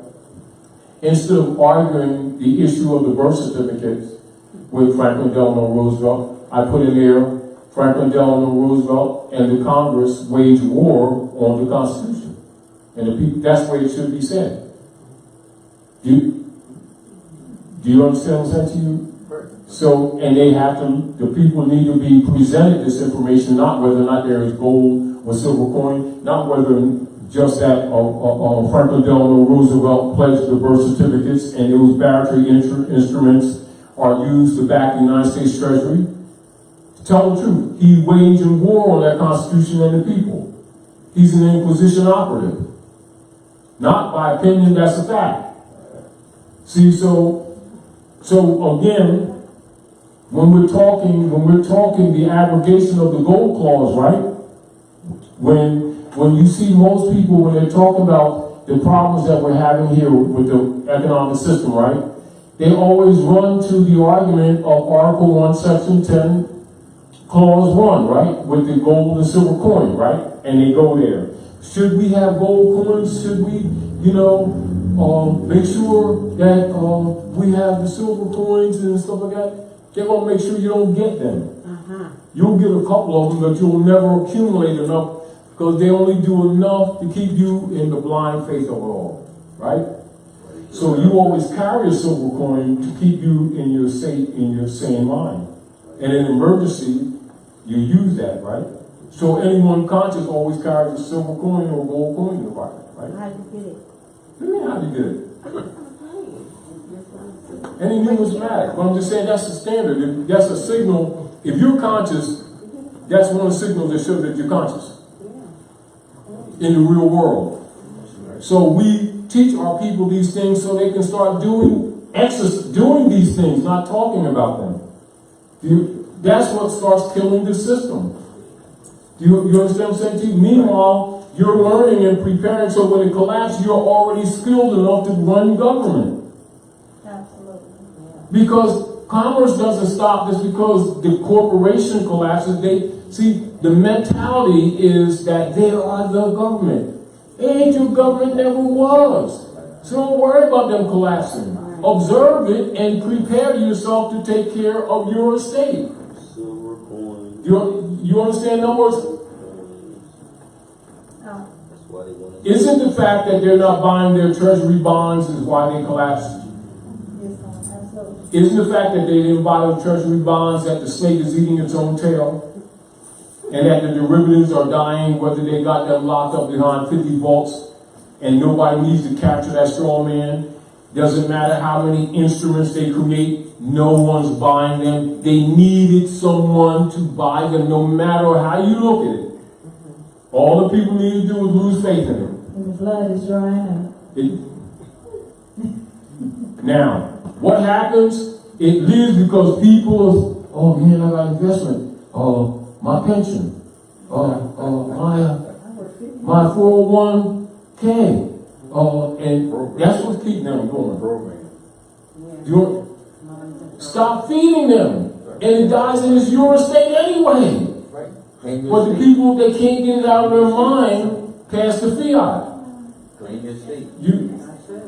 See, the deal of this is the aggregate estate. Remember we're also dealing with people who don't have a home. And when it all comes to that point, they still will not have a home. Exactly. Because Now, they traded in their birthright to try to steal ours.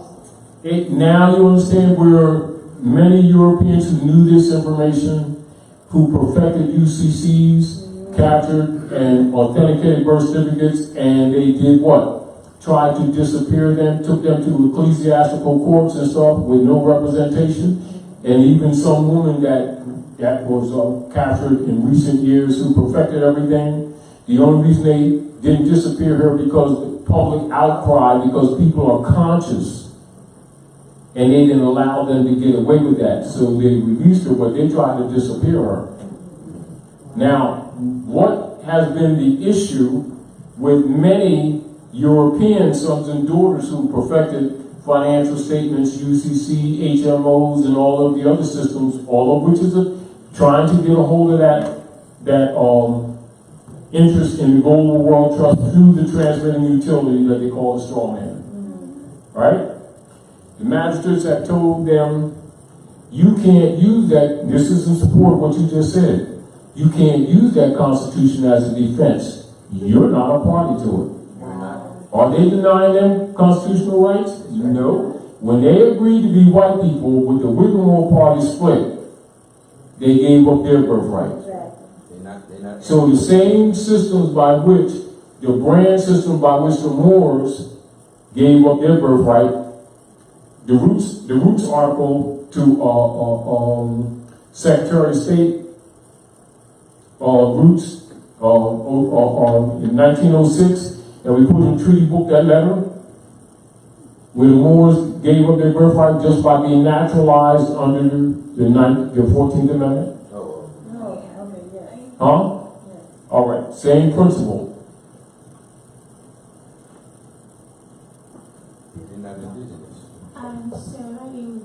Get in the mic. Yeah. Good. That's it? Good. Okay. So I knew we want to talk about this, but when I had wanted to nationalize, I actually spoke to one branch chief. I I think, Who? Where is she? Where? Samuel something? Huh? I really don't remember his name. But I typed in Connecticut, the closest Moorish temple, and I think one was in Connecticut, but it appeared that he lived in California. So he was like, okay, if you want to nationalize, you're going to have to do it through the naturalization process. And I was like... What's he saying that from? From another nation state or something, or what? Yeah, no, if you want to be Moorish American national, you have to do it through the naturalization process. And that's the real law. And I'm like, okay. All right, explain, what was the conditions? I just wanted to find more information about it, like to be able to nationalize.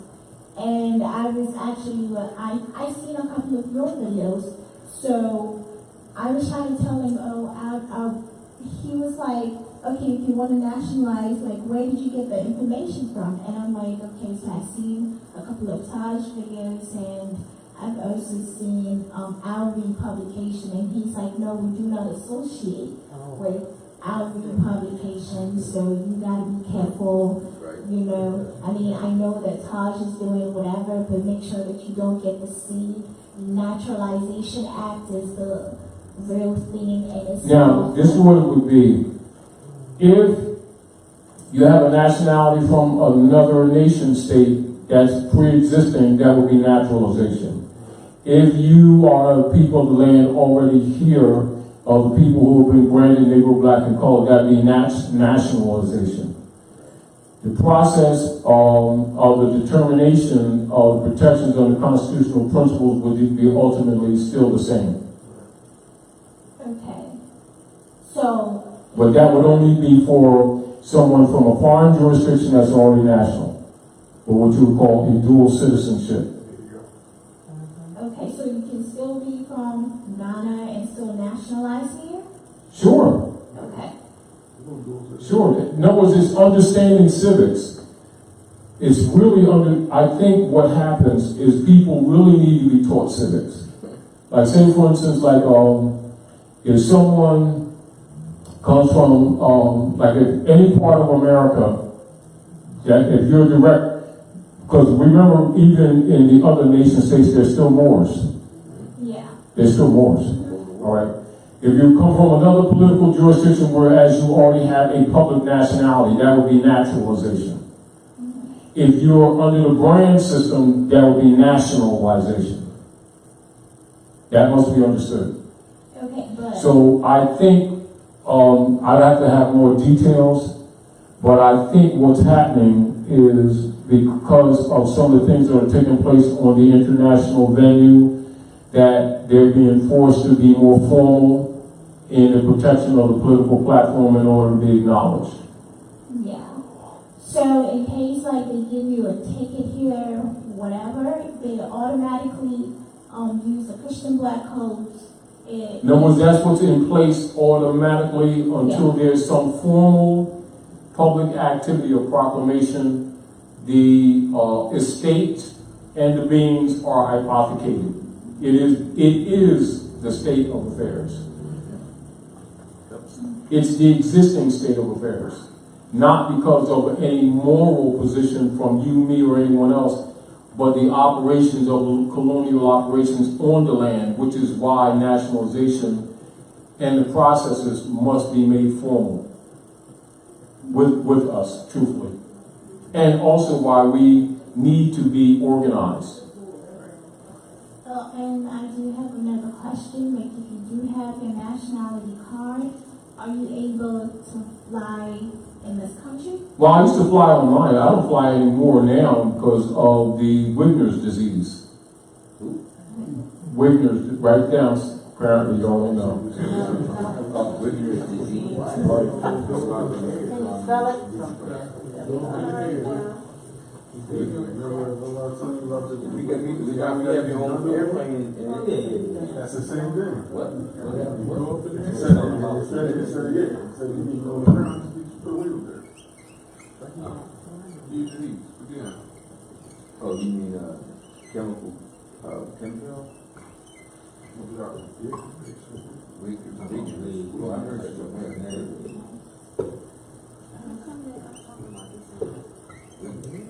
Dislocation of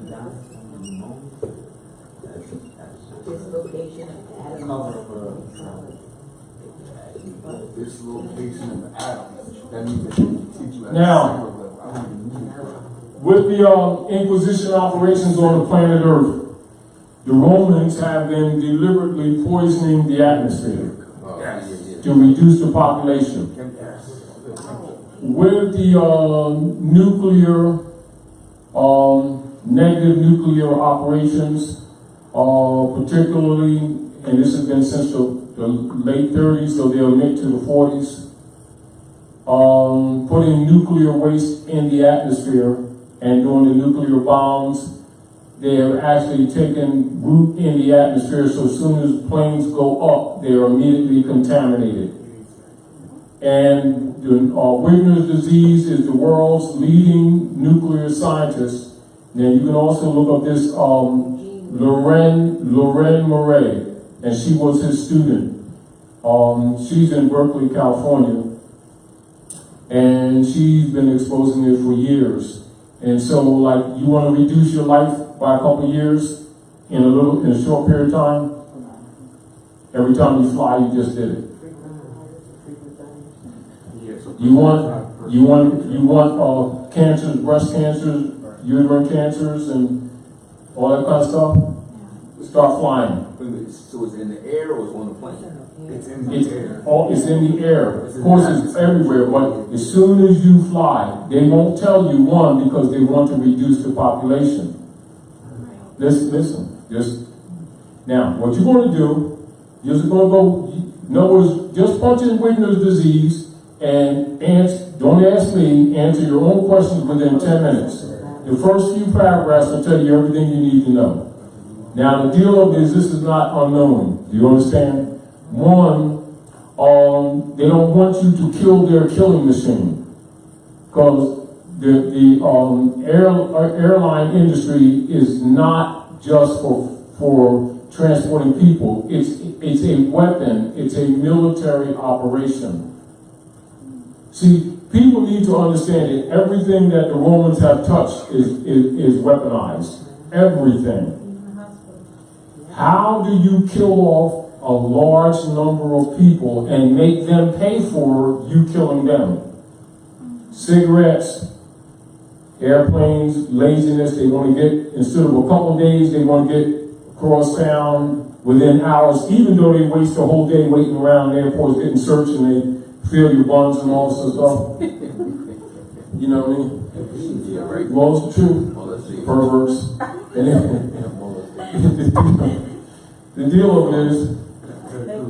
of it is that what it deals with is nuclear and atomic and cellular deterioration on a massive and quickened scale.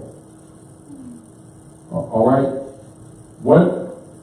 If you go around the airport, you'll notice that most of the airport, the pilots are younger and younger because they're dying off. Or they're sick. They're not going to publish it because they don't want you to stop flying. So they can't. Why do you think, let me tell you, as an example, any major city.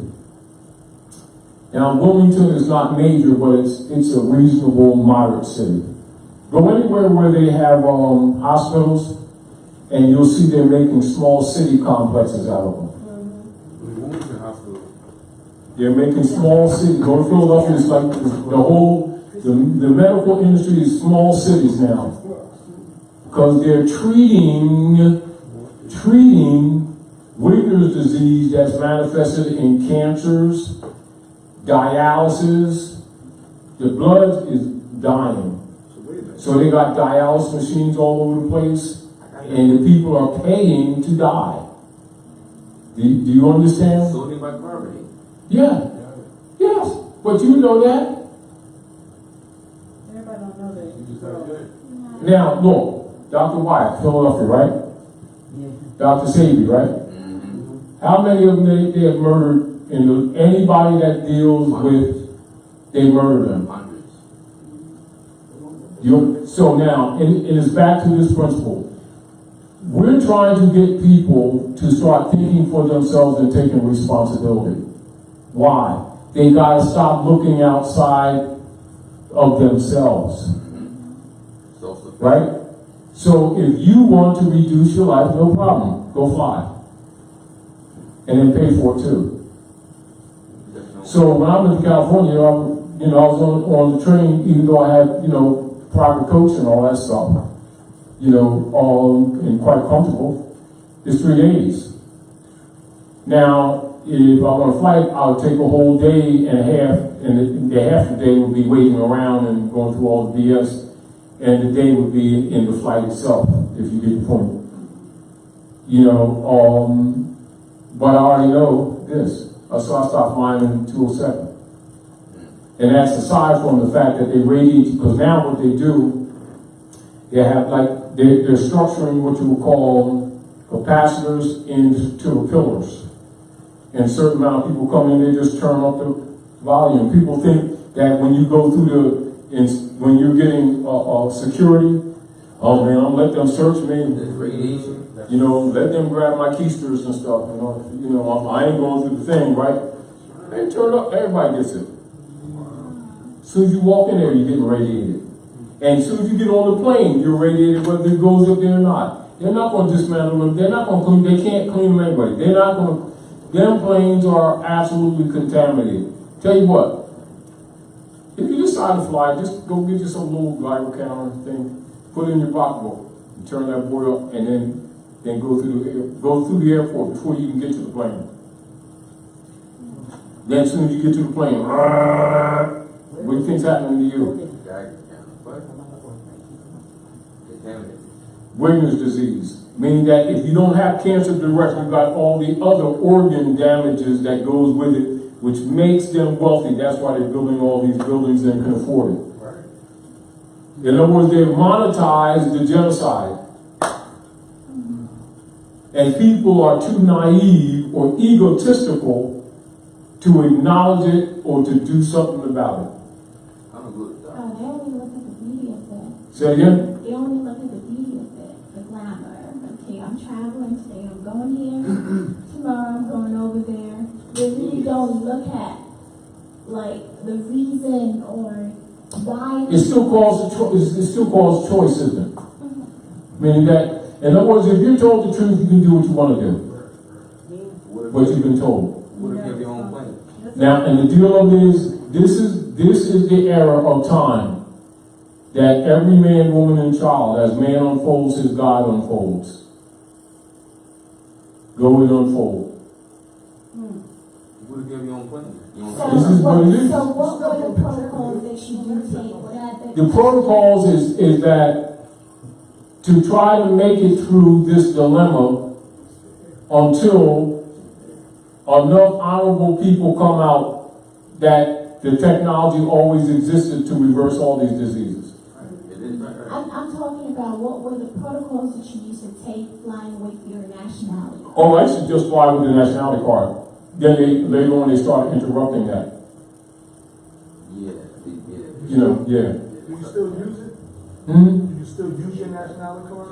Oh, sure, for anything else, yeah. As far as the train or the bus? Oh, yeah, no, I have no problem there. I just don't fly with it. But I used to fly with it, me, Abdullah, Roz, everybody, we So if you as a matter of fact, it used to be, as an example, a couple times, when a couple times I went to Chicago, one time I went to Detroit. I remember we went to the airport, and we were waiting in line, where you're waiting for them to weigh your luggage. And it was a woman, I think she was Philippine or something like that. They recognized her. She came from behind the thing, wanted to take our picture. The sisters looked, what the hell, type thing. And they was taking pictures they took us around, they took us out of line and took us right through to the plane. We didn't even go through the check. Now, that's a couple times they've done that. You know what I mean? Huh? Yeah. Nobles, you have to recognize nobles. Okay. They, okay, I got it. They know who we are. Yeah. Yeah. When you walk. Yeah, and a lot of times you get treatment like that, you know what I mean? Oh, okay. As an example, I was going to Washington last month, right? And I was reserved on Megabus, right? And we was going on the highway, and the driver pulled over on the highway, right? He came back and said, "You charged sweet bag?" I said, "Yeah, I think so." I want to answer that. And she said, "We look at all your videos. My son goes to bed looking at all your videos. My friends, we look at all your videos. Keep up the good work. And make sure you get to Washington very safe. I'm so appreciative of you being on my bus. Thank you very much." And went and drive. She was European, about 28, 29 years old. You know what I mean? Yeah, I mean, different people, you know, in different venues, you know, people, they go out of their way to try to make you be somebody you're not, you know what I mean? But, because they already know who you are. One of the things that I recognize as the people begin to be more active, it becomes an economic threat to them. As an example, years ago, when I used to do roundtable 3 times a week for years. And I used to send people to Social Security and other venues just with my signature in red ink, and they'd change their papers without, all they need is basic one ID, and they'd fix all this stuff. Then there was this sister that I taught for about 3 years, started calling herself a queen, went down there and messed that stuff up. And charging people 13% tax, a whole bunch of stuff. We have a lot of people that over the years came on the venue and just dirtied it up. You know, so we just simply need more and more people come onto the venue clear and clean and honorable. You know, like I remember my niece years ago, about 13 years ago, you know, some they go on the job and get a job, and immediately they would already set them aside and no taxes would come out. I remember my niece was confused about it because they wouldn't take taxes out of her. And her friends were saying, "How come you don't pay no taxes?" She, though she's a babe, she didn't even understand because she didn't study. But I'm just saying, a lot of paths that we had opened up have closed, and we've been working to open them up again. For instance, I ran tags on 3 different cars. I had 5 cars, 3 of them, you know, Morse tags, and for about 5 years. You know, and then you had some Morse in Great Seal in New York that was started selling packages, and people were going out running tags with no knowledge, you know, or with the black codes. As an example, I had to go to Woodbury, Jersey, one time with a brother who had who got Morse tags, and he had corporate state registration. He put those tags and just threw tags on. He was like parking on the curb because he was getting away with it, doing all kinds of silly stuff, speeding and you know and a whole bunch of stuff. And they had this guy. I'll tell you exactly his name. I'll never forget it. Sergeant Russo. Sergeant Russo in Camden. They had their operations, their Inquisition operations was veiled under what's called the Youth Task Force. That's what it was called, Youth Task Force. Then they had set in the tri-state area and started harassing the Moors with tags. But we had opened that path up a long time ago. I went to the city hall to put the mayor in order. So detectives were having a meeting down there in Camden City Hall. They stopped the meeting, cleared the room. So I came in there, myself, Sister Rashida, Brother Hassan, Brother Abdullah, give you his history.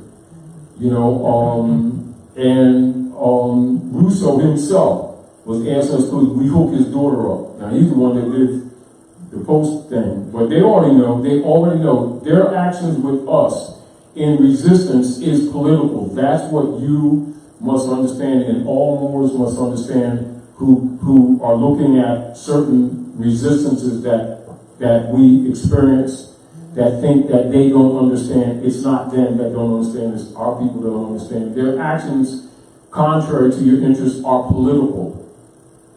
Don't ever doubt that whatsoever. Do you understand? Our issue with our people is to try to get them organized in the Article 3 foundation and to issue all your things from your court, not from you as an individual unit, which is the proper venue. It's not just a good idea. That is the proper venue that has not been exercised. Are we clear? Now, whatever people or persons may do or say in the process of our evolving in this may be right or wrong in many areas. They're on a learning curve. But the platform is correct. And that's where we should be operating from. And if you want to help even in your own area. You keep this in mind, you don't need to submit to me or to anyone else in any country. You need to start in your area and keep connection, because it is the duty of all of us in our areas. You understand what I'm saying to you? The very thing that we're talking about should be taking place in the Nation of Islam and everywhere else, irregardless. Of course, they got to come out of the black codes. But it's their duty. They talk about nationhood, it's their duty. But now, people who don't understand keep thinking it's philosophy that's with us as active, conscious Moors, when it's everybody's duty. It's kind of getting people over that hump to understand if you have some blockages, you don't need anybody to block you. You can act on your own. It's just that we need to be organized. That's all. Okay. Anyway, we're far over time. So I'm going to ask one more question and then we'll go. Go ahead. No, I was just going to say, is that what Elon Musk is doing, actually, the tunnels underground, as opposed to the actual, the airplanes as an alternative means of transportation? Well, yes. Well, yeah. And you also know,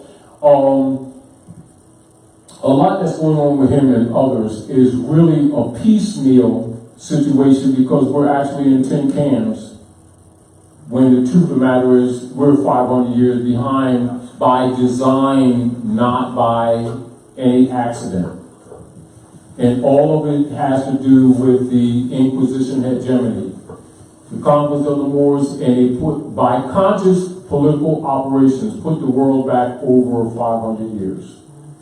So the technologies and the knowledge already exists, even though some of it that they don't understand, they have enough of it, and this is what has given them the headshot over the rest of the world. They're not smarter, they have more science technologies. This is why all of your Europeans and Asiatics in all of your high degrees of secret societies got a Moorish fez, and they dress it in jewels. And that includes J. Edgar Hoover that set up COINTELPRO to infiltrate all these so-called black organizations. He's still got a Moorish fez. If you don't believe it, punch in J. Edgar Hoover in his Moorish fez, Truman in his Moorish fez, the president of Mexico, 1857, fez on with Allah on it. See, our people's concepts of what they think in Islam, we are the lunch. Matawaka, who they call Pocahontas, was Muslim Pocahontas. You know, everybody knows this but our people. The deal of it is, we've got to get the heirs here. We're the problem. We are the problem. Our mental state is the problem. If you can overcome the mental servitude mind that's here, the mind itself will kill all that stuff. Almost like a high potency antibiotic against some kind of viral disease, because virus is only Latin for poison. And they're usually man-made. Islam. Anyway, I want to thank you all for coming out to the House of Reawakening Minds. Those of you who are listening, I want you to support the House. Dr. Naila's doing what she can to maintain the integrity of the House, support the venue. And those of you who are here, we appreciate that you come out to House of Reawakening Minds. We hope that we've shared with you some knowledge that will better yourselves and your families. We try to give you reference points so that you can verify the information we give you. But again, and above all, remember this. What we share with you, some of the stuff you're familiar with, some of it you're less familiar with. But make no mistake, it is common knowledge amongst others. And it is common, everyday, private conversation with all politicians, local, state, and federal. And with all of your members of your Masonic orders. Or except they talk in circles or riddles around you so that you don't understand what they're talking about, but they're talking about you. And you're the heirs to the world's largest estate, and we should be about the business of restoring our lost estate. Have a good evening and a grand evening.